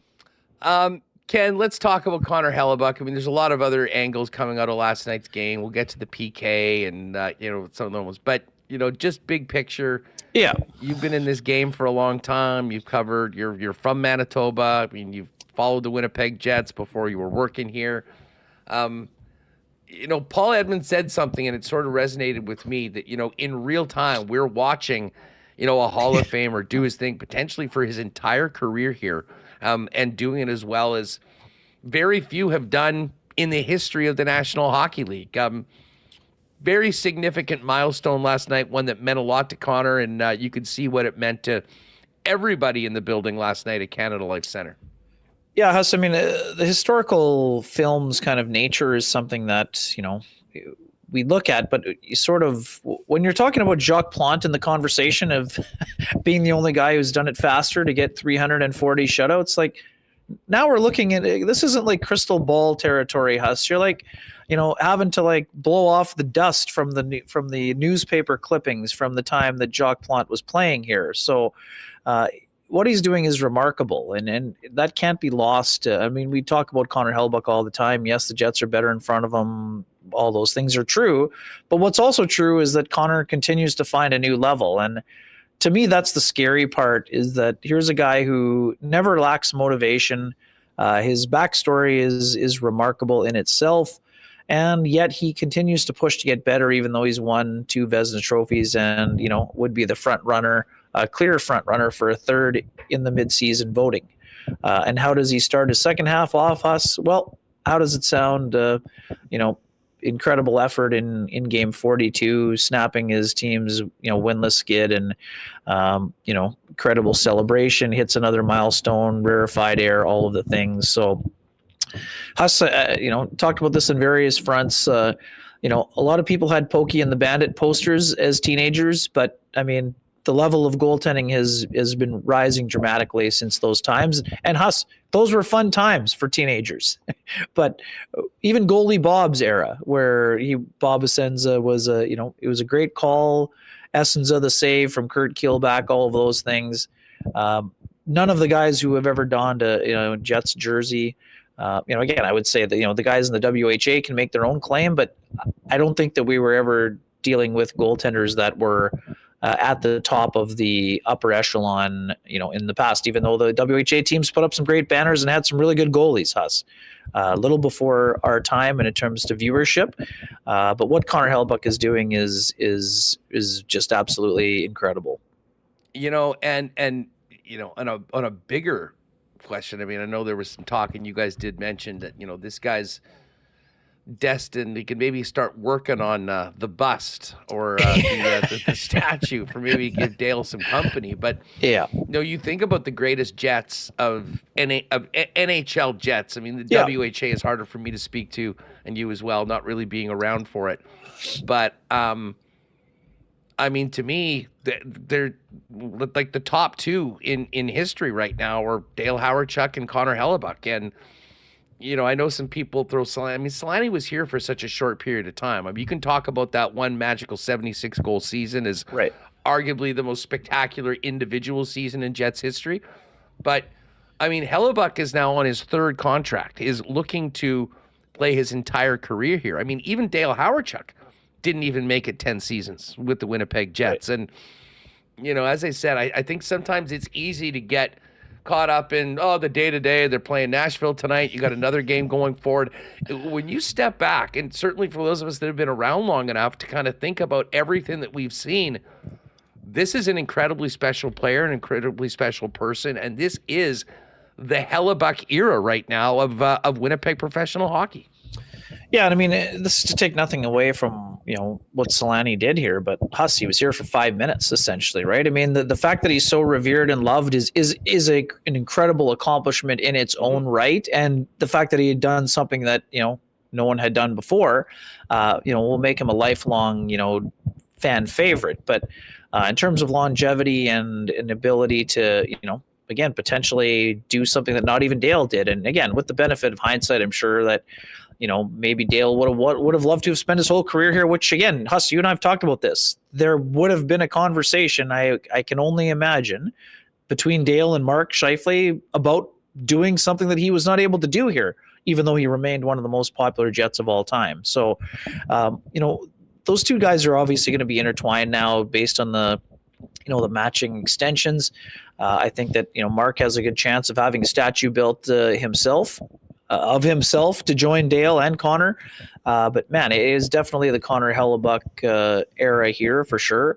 Anytime you have a player, Huss, that is in the Hart Trophy conversation, and I mean, let's be honest. I mean, this is really the first time that the Jets are able to say that. I mean, yes, a couple of years ago you could have made the case for inclusion, but I don't think it would be in the finalist or front runner stage where you were looking at Hellebuyck. And again, you had to look at a lot of the under the surface numbers and underlying numbers and all that. But he has a distinct claim at a potential Hart Trophy right now. Again, half a season to play, but bigger picture, what Hellebuyck is doing at one of the most volatile. Let's just put it this way: goaltender is one of the most volatile positions, even for the best at their craft. And what Hellebuyck is doing on the numbers side, and what he's doing on a day-to-day basis to get better and to keep pushing his baseline of greatness to another level is absolutely mind-boggling, quite frankly. And I mean, that's why too. I think that's part of what made yesterday's celebration for fans so inclusive to them. And you can't fake the outpouring, Huss, right? You're not able to go through the fishing reel and the pointing to the jersey and the roar of the crowd and even the standing ovation after the 5-on-3 without that being really genuine, Huss. And hey, a lot of us got it wrong, including myself. I mean, two summers ago, it looked like that Connor Hellebuyck era may end early, and Connor showed what the community meant to him. Obviously, the money and the term certainly helped, but this is a guy who had the choice of raising his family anywhere, and he chose to do it in Winnipeg. We know all the talk about how it's a tough place to attract people, but the people that are here appreciate how they're treated, and Connor Hellebuyck and Mark Scheifele both have an incredible opportunity to create an incredible legacy here, and that I think that also holds true for Josh Morrissey and eventually Kyle Connor if he extends also. But the fact that it was important to him, again, and I don't want to get into a passport issue here, Huss, but that an American-born player wanted to make this his home when he basically was 12 months or 9 months away from having the choice to go anywhere that he wanted. That's a pretty big commitment, and the commitment that the community appreciated a great deal, and the reciprocity is definitely evident on almost every single night when it comes to the appreciation of the saves Hellebuyck made in that game itself, the roar of understanding and recognizing the accomplishment and the achievement. And like I said, it's a two-way street, and in terms of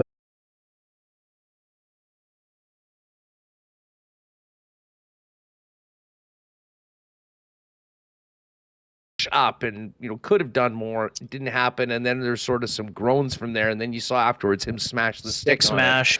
But then the third period, the crowd stepping up the way they did, recognized by both Hellebuyck and Scott Arniel, and on their feet, recognizing some of the best penalty killing we've seen all year at a time where this team absolutely needed it, led by Adam Lowry, Dylan DeMello, and Neil Pionk, who all rode for extended periods, of course, knowing that they got 37 as the last line of defense. Yeah, it was impressive. And Huss, quite frankly, the penalty kill needed a boost like that, right? And, they're cliches because they're true. best penalty killer has to be the goaltender, and Connor Hellebuyck made, 3 or 4, maybe even more saves during that span, right? And, there's key blocks from DeMello, there's key blocks from Lowry, there's clears, and I'll just put it this way. I mean, Lowry's had a great season. We've talked about, the offensive production and being well on his way to, setting a new career high in a couple of categories. Big night for Dylan DeMello for me. Best game he's played of the year in terms of what my personal view is. And that was a big development for the Jets and for him, especially losing his partner in the second period the way that he did. Neil Pionk, a couple minors, but I thought he, battled all over the place, big hits, big blocks, getting involved. Dylan Coughlin, one of the best moments of the entire game in that sequence, like Scott O'Neill walking down to Dylan Coughlin and patting him on the shoulder and saying, "Hey man, gonna need you on the PK here." Like, I know it's only your 5th game and your ice time has been fairly limited, but never been at a PK meeting. Down to 5D. One of them's in the box. He's one of our penalty killers, both for him and Villy. By the way, gonna need you out there. And then too, Coughlin, doing the job and, north of 20 minutes. And I thought Villy, after getting beat on the goal by DeBrincat again, and I'm not here to rag on Ville Heinola, but his game yesterday was much better than his game on Saturday. So again, for him, I think he was upwards of 16 minutes. He's a guy that kind of thrives on rhythm. I mean, he's been defending pretty well, and he was on the ice for a couple even strength goals again on Tuesday night. So important step forward for Heinola is what I saw, Huss. But all of the D had to step up in the absence there, and I thought the majority of them did. With the exception, I mean, it was a tough night for Logan Stanley, no doubt about that. And now there'll be more decisions on the horizon with Dylan Samberg set to come in. I mean, just quickly. I mean, I know I tweeted that Colin Miller was on the ice in gear with Dean Chenault. This doesn't change his timeline, folks. The reason why he can't be on the ice for 2 weeks is that because of the potential threat of being hit in the throat again with a puck, even though it is pretty rare. But it does give him an opportunity to be on the ice and keep his conditioning up during that 2 week span. I don't think this changes the timeline at all. Anyways, just wanted to wrap that up in a bow there. We've got a new term. You've always been right in the front seat of the Gus bus. Boring Sean Monahan has said, Ken is now on board the Coughlin Toboggan. Not bad. We've been looking for a name for it. So, just quickly on Stanley. I mean, obviously we know that he has his critics. He's had some ups and downs. Maybe gets a little more heat than others if they have a tough game. Sure. But he did look last night, I mean, well, on that play that I mentioned, where he wasn't able to get the puck out, and then Pionk smoked Evangelista, and someone came after him. He came in. I mean, visibly angry, smashing his stick on the glass, and that was early on in the game. We saw what happened. I mean, well, and then he broke his next stick on the next play with a shot in the slot that kind of didn't come off his stick very well, even though he got himself in the right spot. So that's only going to add to the frustration, right, Huss? When you're already kind of feeling like you might be in one, then something, you have a chance to do something positive, and then it kind of splinters into however many pieces. I mean, I shouldn't use splinter. It's not the same as a wooden stick, but you know where I'm coming from.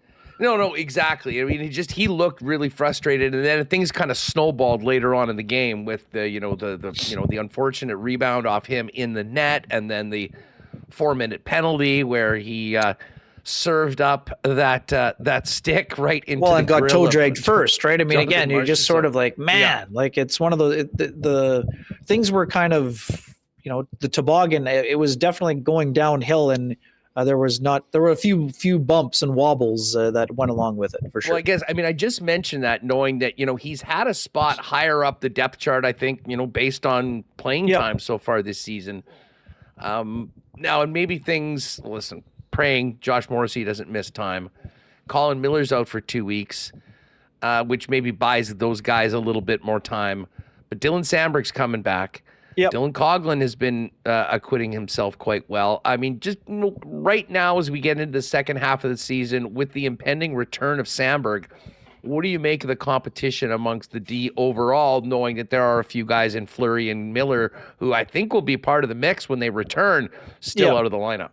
Yeah, for sure, Huss. I mean, the weekly watch or the daily watch is certainly taking a few twists and turns that maybe were unexpected. I mean, for Coughlin clearing waivers, going down, playing 2 with the Moose, all of a sudden back in action. Now is has played 3 games since, and one of those games it's north of 20 minutes. So, I mean, for a blue line that's looking for a little bit of size and mobility, I mean, Coughlin is sort of raised his hand and said, "Don't forget about me. I'm still in this competition, even though I played the least." And for Hanley, it was still only game 13 or 14 now under his belt. So I would say that things are still in flux, and Hayden Fleury moving around pretty well today. I mean, he's getting closer to maybe being able to go back to back instead of every other day. So again, I still think it'll be a bit of time for him, but I mean, the level of urgency has to be on the rise, whether it's for, Coughlin, Hanela, or, even to a degree Stanley. I mean, I know he's got the, vocal backing of his coach on several occasions, but, if you want to stay ahead in the competition, he's going to have, I think more games like Saturday and fewer like Tuesday. I mean, there have been some moments where he's made some smart offensive reads and gotten involved. I mean, even the other day against Detroit, he had the shot off the the shoulder of Lyon that rattles off the crossbar. That was a smart play. There have been some moments there, but I mean, Huss, and again, I'm not pointing the finger at him directly here, but for a guy who's got part of his job has to be being an effective penalty killer. I mean, part of your job as an effective penalty killer is not being on the ice for a lot of goals that are scored on the penalty or on the power play for the opposition. So, that's an area where, not saying he's at fault for nearly all of the goals that are scored when he's on the ice, whether the camera is on him or not. That's an area where I think Logan's going to have to improve. And again, there's been some debate, and again, is the Yossi shot a lucky shot for Yossi and an unlucky shot for Stanley that goes off his skate and in? Yes, of course. I mean, I don't think that he was going 3D chess there and saying, "Oh, I see Stanley's skate turning." And Huss, I mean, here's the other part. That Logan Stanley was looking to front or box out his opponent was the right play, but he didn't have his body in the right position, right? I mean, Brother Dunk would tell you that. A lot of coaches would tell you got to have your skates pointing north in that situation. And his weren't. And again, funny you say that. His old D partner John Rempel was on the OB postgame show saying the exact same thing at the end of last night's game. This is what I'm talking about here. So, anyways, again, there's lots of discourse and a lot of it is inaccurate. Some of it is inaccurate and some of it is overblown. But in that scenario, he's doing the right thing, but sometimes you got to do a little bit more. You got to do the right thing, but then also with the right kind of mechanics, if you will. So being assertive, that was a positive in that situation. So the play is not all bad, but it ends up in a bad result for the player. And that's when the piling on continues to happen. But I mean, again, we can't sugarcoat this. And again, even the best players on the team have off nights. That was definitely an off night for Logan Stanley. And he's going to be looking to put that behind him on the weekend, provided that he's in the lineup. And again, all indications based on what we've seen is that he would be. So that's the big question for me on the weekend is if all the defensemen are available, does Dylan Coughlin get a little bit more runway, right? I mean, or is Ville going back on the right-hand side and the Hanela Stanley pairing is all of a sudden back in play on the third pairing? But again, the potential to get Samberg back is such a massive thing for the Jets as a whole, for the defense core, and for Neil Pionk. And again, I'm not blaming Logan Stanley for how it's been going for Neil Pionk, but what you can't ignore is how well Pionk played on a pairing with Samberg. And again, everyone would say Logan Stanley is kind of right now playing above his stead as a second pairing guy, but if he's able to go back into more sheltered third pairing minutes, is he able to, take advantage and do the job in that role? I mean, that is going to be the next thing we kind of see, unless they go with the Coughlin-Hanela pairing, which is now, again, a pairing that some folks want to see a little bit more of. So, like I said, this is going to be constantly in flux here, Huss, and then it gets more complicated once Hayden Fleury's ready to go, and then potentially before the deadline and all those other things. Well, and speaking of the deadline, I've kind of been touching on this with a couple of people, but I'll throw this at you. Yeah. This is a unique year in that, we've got this big break in February. And then the teams come back. I've got the schedule up here. The Jets' first game after the break, St. Louis, is on what day is that? 22nd, So the 22nd of Yep. February. That is less than 2 weeks from the trade deadline. Yep. Last year, we saw Kevin Cheveldayoff and some others make moves a month out from the trade deadline. Well, a month out from the trade deadline is when the player break starts. Right. Do you think that we might see, particularly the Winnipeg Jets, but in general, the trade market sort of maybe get going this month in January so people can get guys in? Like, do you think there'll be a push that we'll maybe see some action earlier this year than we have in the past? Because if you wait through the deadline, you're basically talking about a race to the finish line, just getting back, getting reacquainted, and then having to make your decisions. Yeah, I mean, I think that the proactive GMs are always looking for that, Huss. But I mean, the biggest impediment, and this is one area where the Jets maybe have a little bit of an advantage over some of their opponents in terms of players that they're competing for, is the projected cap space according to Puckpedia. They'll be at a higher projected number available to them in comparison to some of the other contenders who are almost at the cap ceiling right now.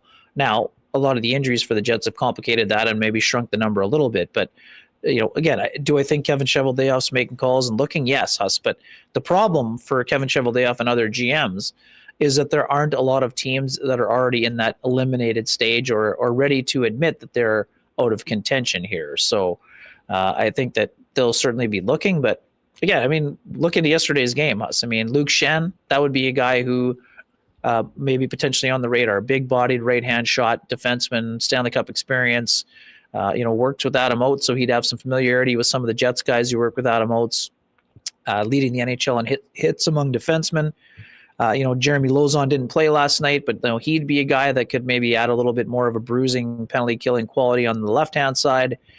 Those guys would make sense, but Huss, I mean, every contender is in the market for these players, so the only way you win the early bidding is by bidding higher so that those teams have no reason but to be able to say yes. So that causes complications. And, the longer the longer a team waits, the more money you accrue. And it allows you to maybe plug a few more of those holes. But, again, I also think, the topic of the week, where are things at with Jonathan Toews? I mean, if Toews is a possibility for the Jets, then it allows them to focus more and maybe have more money available for the defenseman, or if they want to look at getting into the winger market as well at some point. So a few dominoes left to fall, Huss. But, again, would I expect Kevin Cheveldayoff to maybe try to make a preemptive strike like last year? Absolutely yes. But, historically, most of his deals had come on or near the deadline because of cap circumstances. And to be honest, because I think it takes long. I mean, don't think that they haven't been Integration, talking for about sure. these players for a while, and they're working Yeah. on getting their price. Guys are holding out to see if they can get a better deal. I mean, Absolutely. it is inevitably deadlines that create these deals. Hey, listen, Fienberg's going to join us in just a second, but just quickly on the way out, Yep. we've been sort of speculating on how this back-to-back is going to work. Speaking of Connor Hellebuyck, Yep. it was interesting hearing, Connor and Mike on early on speculated that maybe this is the week that they kind of go the reverse order that they normally do and give Comrie Friday, Yep. and then Hellebuyck back, and then after the big divisional game against Colorado. How do you see it playing out with the starts? Yeah, first and foremost, I know some folks have been projecting Hellebuyck back to back. That I don't see that happening. I'd be fine with it. Yeah, I know you would. I'm not predicting it, that's but why I I'm would be telling fine you with it. It's not going to be happening. I think also too. I do think that it's time for an Eric Comrie start. We're just looking at numbers. The Jets want to get Eric Comrie to 20 to 22 starts. We know what the numbers are. It's 33-9 right now. So I think that would line up. And also too, I would also say, Huss, given that how Hellebuyck is going to be feted with silver, gold, and whatever color the stick is on Friday night, I think it makes sense that Eric Comrie would be in the net anyway. And then also too, as you've been talking about all week, it's a divisional game. With the Colorado Avalanche. The Avalanche are they're the hottest team in the NHL right now. So I'm expecting Comrie Friday and Hellebuyck Saturday. But again, we'll see how it goes. But I'll be surprised if it's not that. And it makes sense on a number of levels. You allow Hellebuyck to take a deep breath. we know the accomplishment was weighing on him because he admitted it in his post-game address. So I'm going to get him. If I'm looking into the crystal ball, I'm going to say Comrie Friday, Hellebuyck Saturday, and see where things go from there. I'm fine for that. I'd love to see Hellebuyck in net on Saturday against the Avalanche, considering the show that he put on in that 1-0 shutout win against the Avs earlier on this season. Wiebe, great stuff as always. Have a great couple days, and we'll see you back at the rink on the weekend. Yeah, great to be with you, my friend. Happy New Year. Have a great day here, and enjoy the rest of the show here. By the Cheers. way, shout out to Rennie last night. He was on one. I'm still laughing about his line, bots are people too. That was tremendous. An absolute tremendous singer. stuff. Very good show last night. All right, pal. Thanks again for doing this. Have a great day. Cheers. All right. Hey, just on that, I don't know whether we put this to the chat right now, but just quickly, why not question of the day for Not Autocorp at Waverly and McGillivray? Let us know in the chat. How do you think what do you expect the goaltending assignments to be this week? Are we going to see the sort of reverse order? Comrie go Friday and Hellebuyck Sunday or Saturday? Or do we see the normal number one goalie gets game one, number two goalie gets game two, even though it's the Avalanche? Or does anyone think they might run out the two-time Vezina winner twice in a row? I don't think that's happening. Let us know in the chat. Why not question of the day for Not Autocorp over at Waverly and McGillivray? All right. Fienberg's just about ready to go. Hey, we gave many cheers after the game last night to 300 wins in a Jet jersey for Connor Hellebuyck. Here's a big cheers from our friends at Winnipeg's favorite local brewery, Little Brown Jug. You train day in and day out, learning new techniques, approaching new concepts, and living out the thrill of achieving your goals. Building a craft beer is no different. While you spend your hours on the ice, we spend ours here, brewing our trademark beer. Again, and again. Here's to pushing the status quo and challenging ourselves to build something memorable. 1919 by Little Brown Jug. Couple days off with no Jets. However, tomorrow we got the college football semifinal getting going, and then a big weekend Friday and Saturday, Jets games and super wild card weekend in the NFL. Boston Pizza's the place to be if you're getting together with your gang to watch all of the games. Enjoy some ice cold schooners, world famous BP wings, gourmet pizzas, and obviously all the great contesting that Boston Pizza does for both Winnipeg Jets hockey and NFL games. I know it's cold outside. If you're staying at home, you can get the great taste of Boston Pizza delivered hot and fresh to your door by ordering online at bostonpizza.com. And hey, with all this Hellebuyck talk, I have no doubt that the number one bestseller over at Royal Sports when it comes to Winnipeg Jets gear is 37 Hellebucks. If you're thinking about finally making the splurge and getting that new jersey with your favorite player's name and number on it, no better place to do that than Royal Sports with the biggest Jets section you will find anywhere.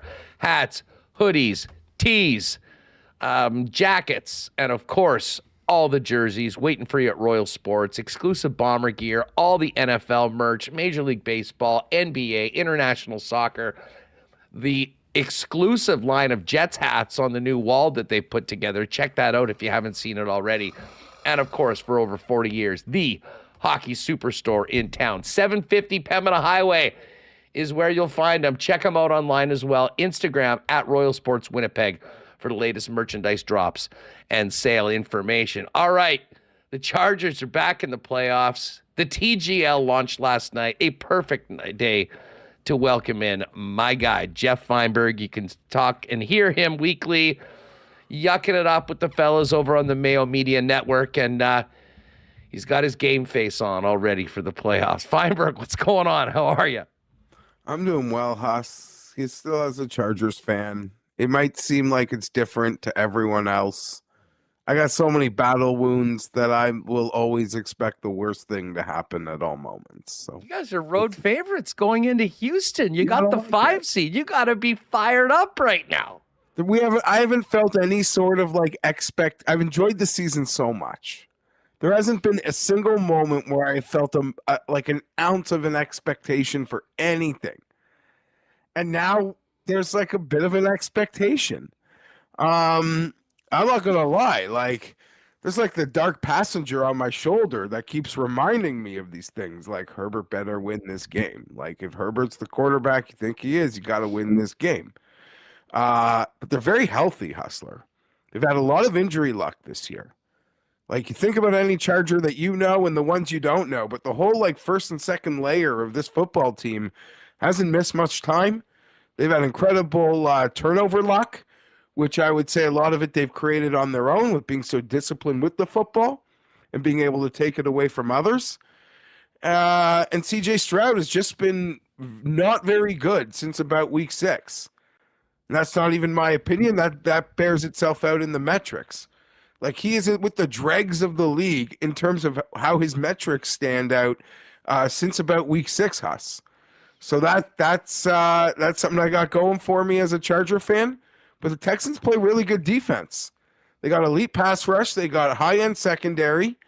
And I believe they're well coached on defense, at least. So it should be an interesting game. The curtain jerker of the postseason. Well, I mean, it's the annual AFC South Invitational, where whoever gets that top wild card seed has to go to either the Texans or the Colts or the Jags to play. Yes, the curtain jerker as well. You know, the season overall for the Chargers, it's a huge win, and you know, right now we're talking a lot about the coaching candidates out there and the teams that are making new coaching moves. I mean, a couple more added. Antonio Pierce got whacked yesterday. Doug Peterson's gone. Jim Harbaugh is the real deal. I mean, knowing you for as long as I have, suffering through the Anthony Lynn era, the excitement of Brandon Staley, who is now on your own personal do not fly list. But what a year for Jim Harbaugh. And I had to laugh. I don't know if anybody saw this quote. Herbert was talking this week, and someone asked him, like, so when did you know about, you know, the uniqueness of Jim Harbaugh? And he said, I think it's probably when he told me that he remembers being born. The dude is a one of one, but man, he's got a passion, and it really has turned the Chargers, I think, into a team that people thought they could be much faster than expected. Yeah, it's so crazy how corny it is and how it works. Do you remember being born? You should see the guys like Derwin James, Khalil Mack, like these veterans with tenure, right? That have just like completely bought in. So it's working. And yeah, it's just been truly so interesting to see. And it's very like he loves Justin Herbert more than I do. Yeah, there aren't many people like the way he talks about Justin Herbert. He said the 2-point conversion to Ladd McConkey versus the Raiders on the weekend reminded him of Montana to Clark. like any chance Harbaugh can say like something, you know, and anyone, like any parent or anyone, like just keep lifting up, tell someone how great they are. Like that is what's happening daily. But yeah, whatever that is, that Harbaugh, it's worked. And it's astonishing to me, Huss. Like it seemed like the Falcons brought him in for a token interview, but they were, making other decisions. That there really was no competition last year for the Chargers. Now, maybe some people would say Harbaugh identified the Chargers, wanted Herbert, but you look at what he's brought instantly, and like any team looking for the coach, like any owner would pay that kind of money to win like the Chargers have won. And to have had that culture turnaround happen not instantly, it's like day by day, practice by practice, but I mean, look at this. There's a real football culture out of the Chargers. And I don't want to scare you listen, I want it so bad. Like, so bad, it makes me, like, uncomfortable to talk about. How badly, like, yes, I want to beat the Texans because it means I think I get to play the Chiefs again. And, yeah, you'd take care of me, Huss. You'd leave me in your dust. But it's like, I want nothing more than that. But if I don't get that, just know that the team was $100 million over the cap last year, the Chargers. And some people like to say this could be the worst version. Maybe not the worst, like the record-wise, but this team's going to have $70 million in cap room next year. It's going to have another draft class, as will every team. but the ability to like continue to remake this skill position group and truly make this team in Jim Harbaugh's image. And we're just at the beginning of that. Well, listen, there's going to be a time, and it could be in a week, where the Chargers get into the elevator and press the button for the penthouse and see if the access key works. Yeah. Well, we got a motto this year is the Chargers. No elevators. No. A bunch of the boys got stuck in some elevators early in the year. Take the stairs? Motto. So we'll be taking the stairs. We'll be sneaking in the back door. What would there be any possibility of you showing up at Arrowhead Stadium on the 18th or 19th of January, should your Chargers come through as a road favorite this weekend against the Texans? Possible, Hustler. It's possible. I'm kicking around those ideas. Well, we'll stay in touch on that. That would be pretty fun. Programs. I'll need something different from the always. I don't know. Sorry about that, boys. It's possible. Yeah. I like it. Hey, well, listen, first things first, we've got to worry about this weekend. I'm just thankful that the Chiefs were able to get the 1 seed and not have to play this week. But I will admit fully, I was hoping for the Steelers on Saturday. We talk a lot about beating a team 3 times in 1 year, the divisional familiarity. And you guys got a quarterback and a coach, and this team definitely is on the way up. Where are you at on some of these other? Listen, do the Bills and Ravens win? Or are we going to be seeing Bills Ravens next week? And by that definition, the winner of your game with the Texans will be coming to Arrowhead. Yeah. Yeah. Anything fancy to say? I mean, if either of those, if it's the playoffs. And I like Denver's defense, so if maybe they can compete, but that's a big ask. That's a big ask for Bo Nix.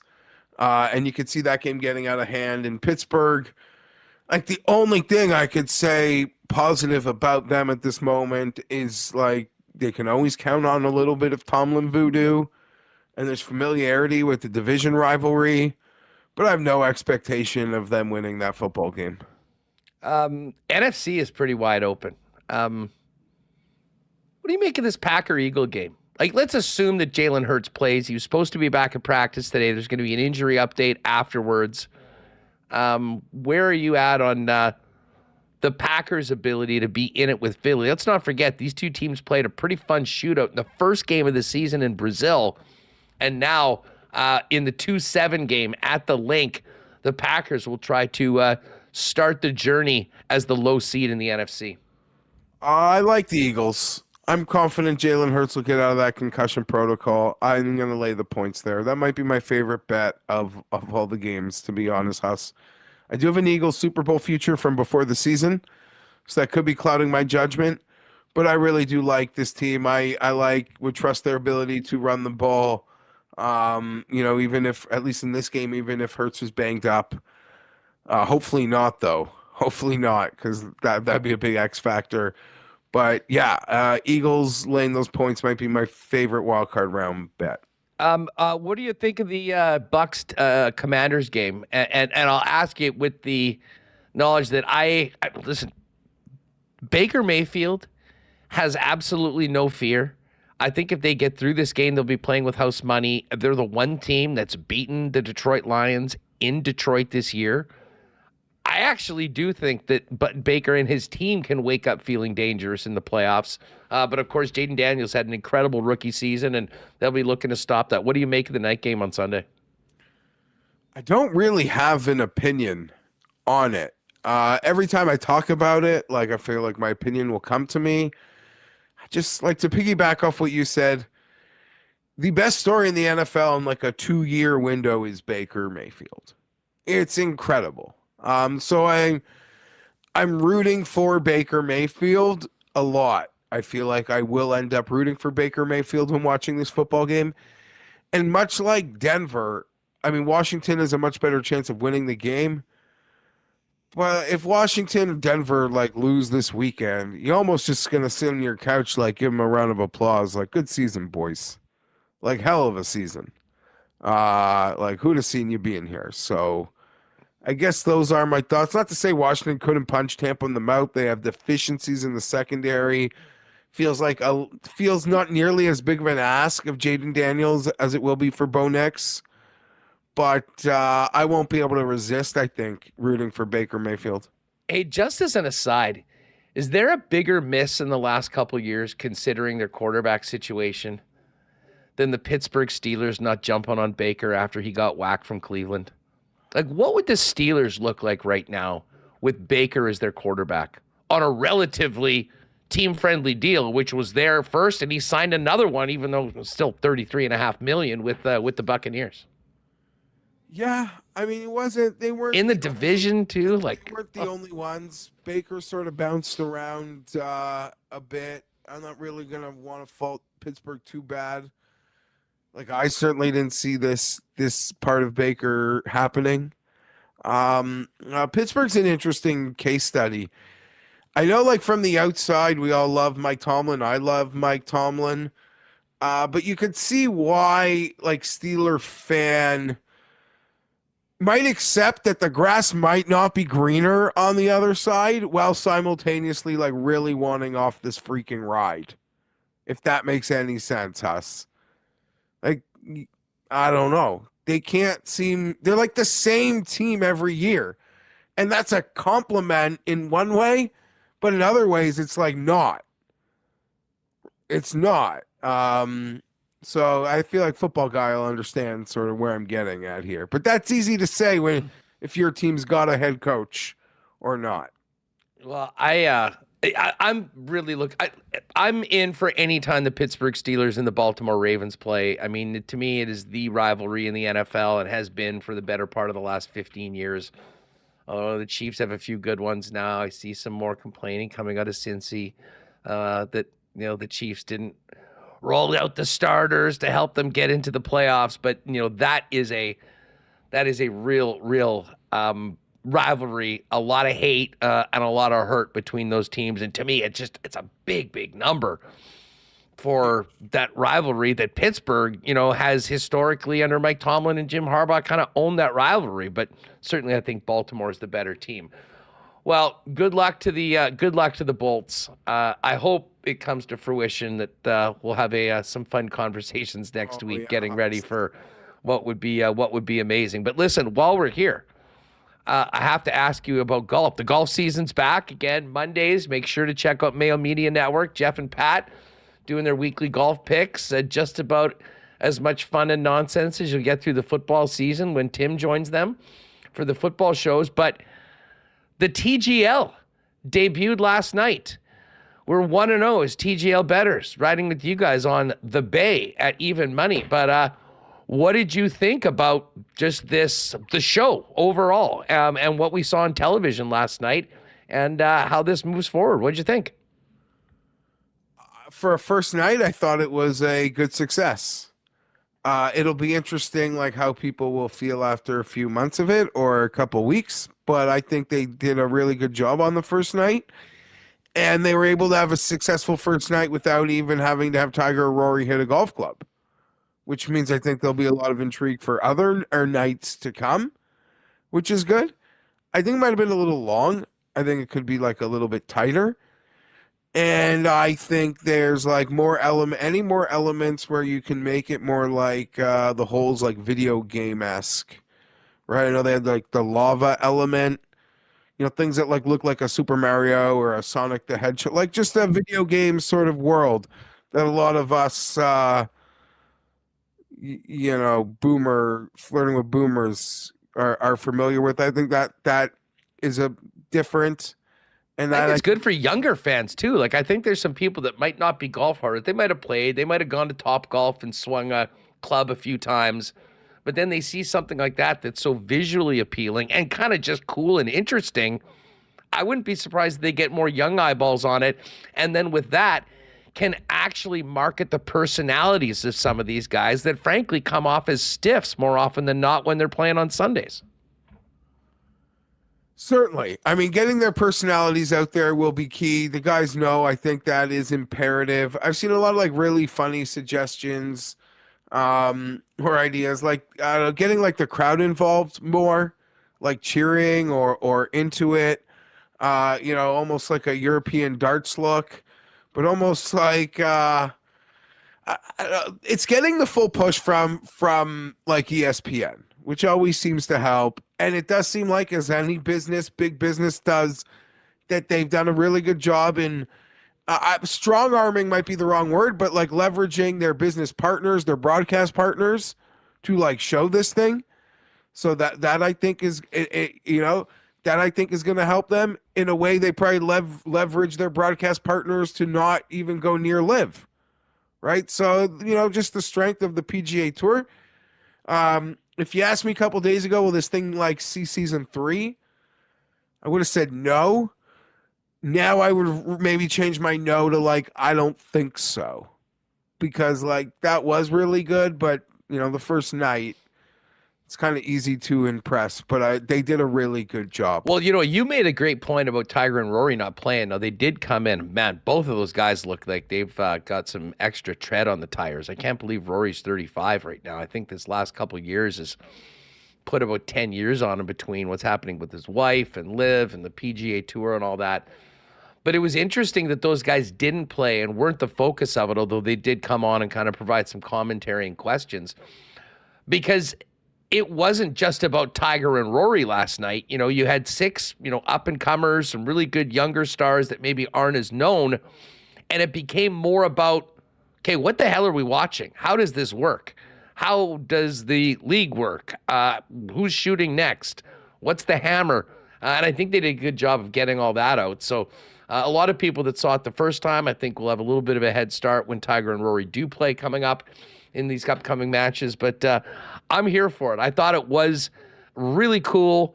I thought it was interesting. I thought it was visually amazing, and I got to say, I'm pretty hyped on seeing some more of it. Speaking of which, just while we go, this is starting. We still haven't heard a lot about the upcoming live season, although I did have a million bots and some people in the know telling me that Tony Finau, our guy, was as good as gone to the live tour. What happened to all that, Geoff? And is there any off-season defections, or has that sort of ship sailed for the guys that are already on the live tour? Yeah, it seems like for this year they didn't really do much of anything, right? I don't know whether that's like a intentional effort into not, because they feel like progress could come soon. I wouldn't be shocked at all, Hustler. I mean, it wouldn't shock me if in 2025 at some level, like some of those high-end live players were like put in some of those signature events or elevated events. I'm not just saying if you're asking for maybe like a bolder take on the year. But yeah, I don't have many nice things to say about live. Like, do I have a future on Tyrrell Hatton to win the PGA Championship? Like, yes. Are there players there who have shown they can come over and win majors? Of course. But as a league, I don't really have anything nice kind to say about it. It's still like a bit of a farce. It's a charade. This whole like Brendan Grace was relegated, but not relegated. Same with Bubba. They said there'd be some levels of promotion. None of that. Like it's truly a charade. Like when it's on, when it's happening, I will take notice. But other than that, it doesn't exist to me. And like, and most golf fans, unfortunately for them.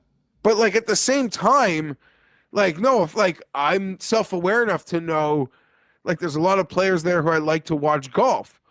So if Bryson DeChambeau's like hitting a driver, I'm not gonna like change the channel. If Phil Mickelson's like about to hit some crazy flop shot, I'm not changing the channel.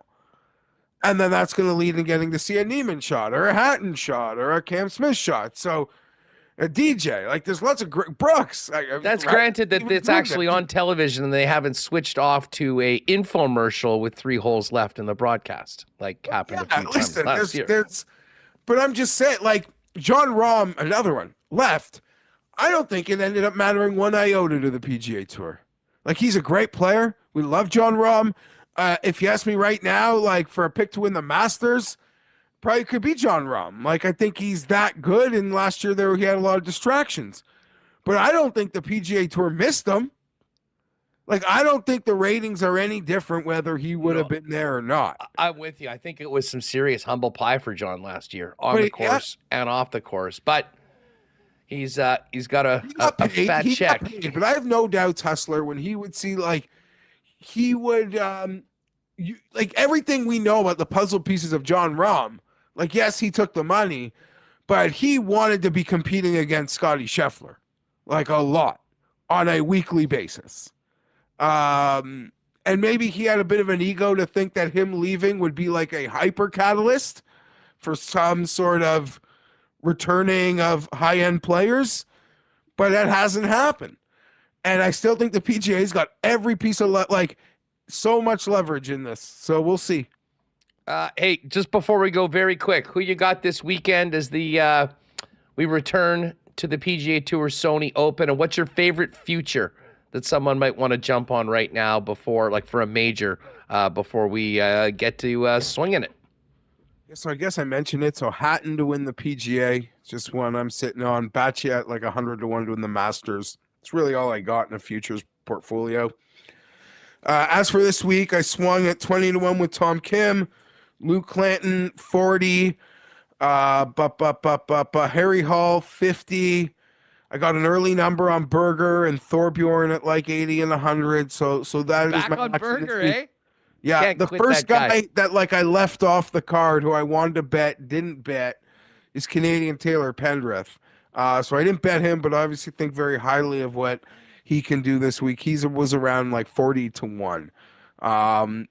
So I'll be sad if he wins, but I'm a big fan of his. So, but those are my bets. Hey, dude, thanks for jumping on today. It's always fun talking to you. The WSTers love it. Good luck on Saturday in the curtain jerker against CJ Stroud and the Texans. And let's plan to hopefully have a convo at some point next week. You don't want a piece of this. Like you'll take. No, I would rather the Texans win. Absolutely. You know exactly what you do to Houston. I know in your mind there's a bit of an unknown what might happen versus the Chargers. Absolutely. Even but you know what? All the confidence in the world. I know any reasonable, fair and balanced Chief fan wants Houston to win on the week. 100%. 100%. As I said, I wanted Pittsburgh to win. I wanted to be Pittsburgh and Houston, so we didn't have to worry about the Chargers, and they would have gone to Buffalo or Baltimore. But guess what? That's not the case. But all that being said, I have the utmost confidence in Andy Reid, in Patrick Mahomes, in the two-time defending Super Bowl champion Kansas City Chiefs. So we'll see what happens next week. I can't wait for these games this weekend, and it would be a lot of fun to do it again, round number 3 for the 2025 season at Arrowhead with a trip to the AFC Championship game on the line. Fienberg, good stuff. Say hi to the fellas. Keep killing it on the shows. Thanks for doing this. Later, Huss. All the best. Later, Remis. You bet. At G Fienberg 17. Make sure you're following him on X. And again, give a sub over to the boys at Mayo Media Network and check out Jeff, Pat, Tim. The football show, the golf show is as enjoyable, at least from my perspective, as any. And it's hard to believe. I think they're into the 11th season now of the golf show. It continues to grow. Even if you're not a hardcore golf fan, if you enjoy Jeff on the program with me, you'll absolutely love the stuff that he's doing over at Mayo Media Network. Great stuff with Fienberg. Let's get Remo back in here. We got to get to Coolbet Lines before we finish up the program. Speaking of odds and futures, so much great Jets talk and talk about Hellebuyck. You could feel the tensions rise, though, when the two of us started talking about a potential meeting between the Chiefs and Chargers in the divisional round. Yeah, you guys both AFC West. The Chiefs may be the most fraudulent one-loss team. Oh, sorry, I guess two They did lose on the weekend, and the Chargers back-to-back Super Bowl champs. Don't forget about that. Would give them trouble if they met. So I'm curious how the Chiefs are going to pull one out of their ass at the end of the game to win. Which call is going to go in their favor? Hustler, you know how it works. We'll see what the script writers have for this postseason. Kicking off Super Wildcard Weekend Saturday with Chargers Texans. I'm just seeing they're reporting the latest new heights with Travis and Jason Kelce came out.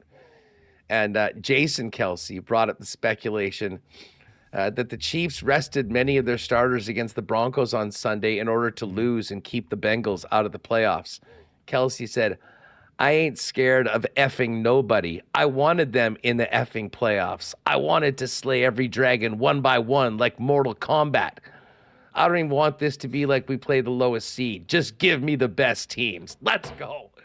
I'm abnormally excited. And the thing is, the wait for the Chiefs is a bit longer because they're not playing this week, but that's a good thing when it comes to it. By the way, just while we're on this, and let's get to the Coolbet lines, you'll appreciate this, Remis. In the Coolbet combo cards, there's some golf. We've got a partner parlay that I think is going to come up. But if you go all the way to the end, look at this exclusive they've got for the Lock Shot Bowl. If you like the 1 seeds to advance to the Super Bowl, Kansas City on the AFC side and the Detroit Lions on the NFC side, both of them are the favorites to do it. I think that if you go in to the futures and just pick that exact matchup, I believe it's plus 450. Because of my long-term fandom of the Chiefs and Dusty's of the Lions, they have boosted that from 450 to plus 515. You will not find a better number anywhere than that if you think it will be Detroit and Kansas City. So right up there on the combo cards, the far right, you got to get down for it. Kansas City and Detroit, that is boosted to plus 515. I am on it. Feel free to ride with us. Let's get to the NHL games tonight. What do we got? We got 4 games. Three. The Kings Flames was canceled during the show because because of the wildfires. Oh, because of those fires? Yeah, Frank. The Kings just put out a thing that they canceled that game. Wow. That's some scary stuff. I'll be honest. I was following it kind of late last night. I haven't been paying attention to much of it today. But that is the latest. So what do we've got? Oh, here it is. Tonight's game against Calgary has been postponed. Hearts are with the entire LA community. Appreciate the hardworking first responders who are diligently working to contain the fire and protect our community. Appreciate the league's support in keeping our fans, staff, and players safe. What do we got tonight in the National Hockey League then? And for some reason, my internet is slow again. Ree, why don't you just pull up the lines if you can? Coolbet, yeah, my internet's working. Something's wrong with the Coolbet. Okay, so there's something on that. Well, listen, there's 3 games. We had a Capitals who are around, it was like minus 185 or so favorite against the Vancouver Canucks. We were going to stay away from the Avalanche Blackhawks game because the Blackhawks never win unless we fade them and pick a good team in Chicago when they lose. A young guy, I think Miner, I believe his name is, making his first NHL start for the Avalanche. So that's something to keep track of. I do love the Panthers, though, in Utah. Minus 131 at my last look over at Coolbet. That is there. And we may need to tweak, as I said, our partner parlay was Washington, Panthers, and LA in regulation. We did have a nice night last night, Remo. We cashed the partner parlay, which was Detroit, Toronto, and Vegas in regulation. And everyone was happy in the lock shop because we got the for the community. Oilers and Jets both won, not to mention 1-0 now on TGL with the Bay at plus 100. Nicely done. Yeah, the WST parlay pretty close, just short, and I hit the goal one. It was Connor Matthews Eichel to score at like plus. That one hit? No, it was Connor and Matthews hit first, and I was like, oh, do I hedge and just take the guaranteed money here, and I was like, let it ride. I bet like not a lot to win a lot. So I was like, and I lost. So I had a good sweat though. It was fun. I could have hedged and taken a guaranteed small profit, but have been enjoying the cards the last couple days here. Yeah, some fun things in the combo cards. As far as tonight go, the point from the point, it's Makar to get a point, Hughes to get a point, and Sergachev. That one's boosted to plus 311. The shots prop, Bedard over 2.5, Miller over 2.5, Kachuk over 2.5. I might get in on that. Plus 849. Seems like those three guys just to get 3 shots on goal each. I will play that one. Count me in. And then Lamplighters tonight. Mikko Rantanen for the Avs. Alex Ovechkin for the Capitals. Sam Reinhart. That one's just about 12-1. Those are fun. 1187. Yeah, they are. I like that one too. I mean, the goal ones. I mean, Jake and Pat do a great job of putting these together, and it's always at a really good number. So if you do like it, you're going to get much better than you do it if you're building it on your own. We did just make our golf picks. They've got a kind of neat one for the Canadians, the Kent State North. This is the Sony Open in Hawaii. Mac Hughes, Taylor Pendrith, Corey Connors, all the 3 Canadians to make the cut. That one's boosted up to plus 205 if you want that. We check out today's lock shop if you want all the picks. But we will have in the exclusives, I'm not sure whether we've got the lock shop ones up yet right now, but a top 20 for Keegan Bradley, top 20 for not Austin Eckroat. Let me just pull it up here again. It is top 20 for, Luke Clanton, the young one who does not have his card yet, but if he's able to win this week, would get his PGA Tour card. He's 3 points away. Keegan Bradley, Luke Clanton, as well as Russell Henley, all top 20. That one's going to be up at plus 425, so you can check out that. Tons of great exclusives. And then just a quick update on those NFL lines for the weekend. Chargers are still 3-point favorites against the Texans, although it's now even money. What is it if you want to get 2.5? Only minus 119 on 2.5 if you do think that they might just win by 3. Steelers 10-point dogs against the Ravens. Broncos are still 9-point dogs against the Buffalo Bills. Packers are 4.5-point underdogs in Philly. Tampa's a 3-point favorite at home in the Sunday nighter to the Commanders. And, the Vikings line is down to just 1. And Minnesota, a minus 116 favorite. That was 1.5. So it'd be a good time to get in on the Vikings. And, of course, all the futures are up right now. As I mentioned, the exact Super Bowl matchup, if you go in and pick this, KC versus Detroit, plus 450. If you're thinking that, get to the combo cards and take advantage of that lock shop boost. Man, what a fun show, Reem. It was a fun night for Jet fans last night. Just great to get the vibes back up. And, man, I think Connor Hellebuyck turned them all in a full 180 last night with both his performance, what he had to say afterwards. And now I cannot wait for this weekend to see how the Jets do against the Kings and Avs, and also get my butt in a seat to give appreciation to a guy that is the backbone of this franchise. Yeah, they did tweet out time to Selly for Helly. Join us on Friday in celebration of Helly hitting 300 wins, 500 games played, and 40 shutouts. Paul Edmonds mentioning some silver sticks or golden sticks. Maybe there's a commemorative painting. We'll see. Eric Howardchuk tweeted out that he's coming in. He didn't want to miss this. So it should be a great weekend. Back-to-back against playoff caliber opponents. I'll get a good look at the Avs tonight against Chicago, as you mentioned, and we'll stay tuned tomorrow to see if Josh Morrissey is going to play. One thing we didn't really talk about is his goal. Like, when did Josh Morrissey start scoring all these howitzer, slap shot, top shelf goals? Like, I was going to make a highlight reel. It's just like every one, boom, like back of the net. Absolute perfect shot. I mean, like, Soros was great last night. I thought in the first period he made some big league saves. The one on Scheifele, I still don't understand how he prevented that one from going in. But maybe not even Connor Hellebuyck saving that one. You got to be there in the first place because there's no way to react to a clapper that hard and that hot. But let's just hope that keep the vigil up in the Josh Morrissey prayer circle, everyone, and make sure that JMO's going to be back in the lineup on Friday for the Winnipeg Jets.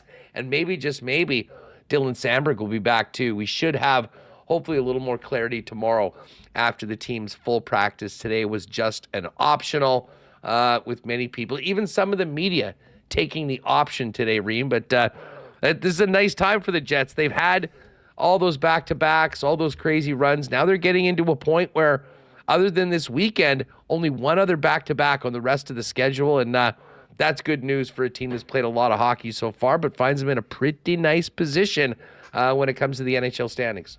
Incredible, yes. 2 days off, Sunday, Monday, another 2 here where they can get some practice time in, work on the little details, as they call it. And, 2 games this weekend, then another 2 days before the homestand finishes off next week with Vancouver, Seattle, and Calgary. But first up, another practice tomorrow, and then the Kings, then the Avs. So big weekend here coming up at home. And, of course, NFL playoffs on the weekend. We'll, I'm sure, get Hacksaw to jump on with us and give his thoughts. But fun chopping it up with Fienberg. He, a great friend and a guy that is so locked in and so passionate about his team. The nerves are there, but, hey, this team's back in the playoffs. It's crazy. AFC West, Denver, Kansas City, and the Chargers all in the playoffs. Obviously, the NFC North, hands down, was the best division in football this year with the 15-2, 14-3. And let's not forget about the Packers, who are the 7th seed, but I would argue probably a more dangerous team than teams in the 6, 5, 4 seeds as well. And we'll be all over that for the next couple days. But back to the show tomorrow. We'll look forward to having Murata Tesh join us later on this week, Brandon Rowicki as well, and much more on Connor Hellebuyck's history-making win last night, and a look ahead to 2 big-time opponents in the West, L.A. and Colorado, coming up on the weekend. Thanks to Paul Edmonds for jumping on today. Thanks to Ken Wiebe and Geoff Fienberg. Michael Remis doing a great job dealing with some of these internet flare-ups that seemingly are all around the city for the last couple days. Hopefully we'll get through unscathed tomorrow. And a huge thanks to all the sponsors that make this show happen each and every day. Enjoy your Wednesday evening, everybody. 3 games now instead of 4 on the National Hockey League slate. Thinking about everyone dealing with those crazy fires in LA. We'll be back to talk about it all tomorrow and look ahead to a huge weekend for the Jets, NFL playoffs, hopefully maybe some news on the Bomber off season, and much more. So join us then. Hit that subscribe button if you haven't already. Hit the thumbs up on your way out. If you're watching this afterwards, always love if you leave a comment. That really helps us out. Tell a friend about Winnipeg Sports Talk, and make sure you're subscribed on Apple Podcasts, Spotify, or wherever you get your favorite audio content. For Michael Remis, I'm Andrew Paterson. Have a great Wednesday. We'll see you tomorrow right here on Winnipeg Sports Talk. Oh, my God! Oh! Shut it down! Let's go home! Thanks for tuning in to Winnipeg Sports Talk Daily. Make sure to subscribe on YouTube and your favorite podcast feed at winnipegsportstalk.com.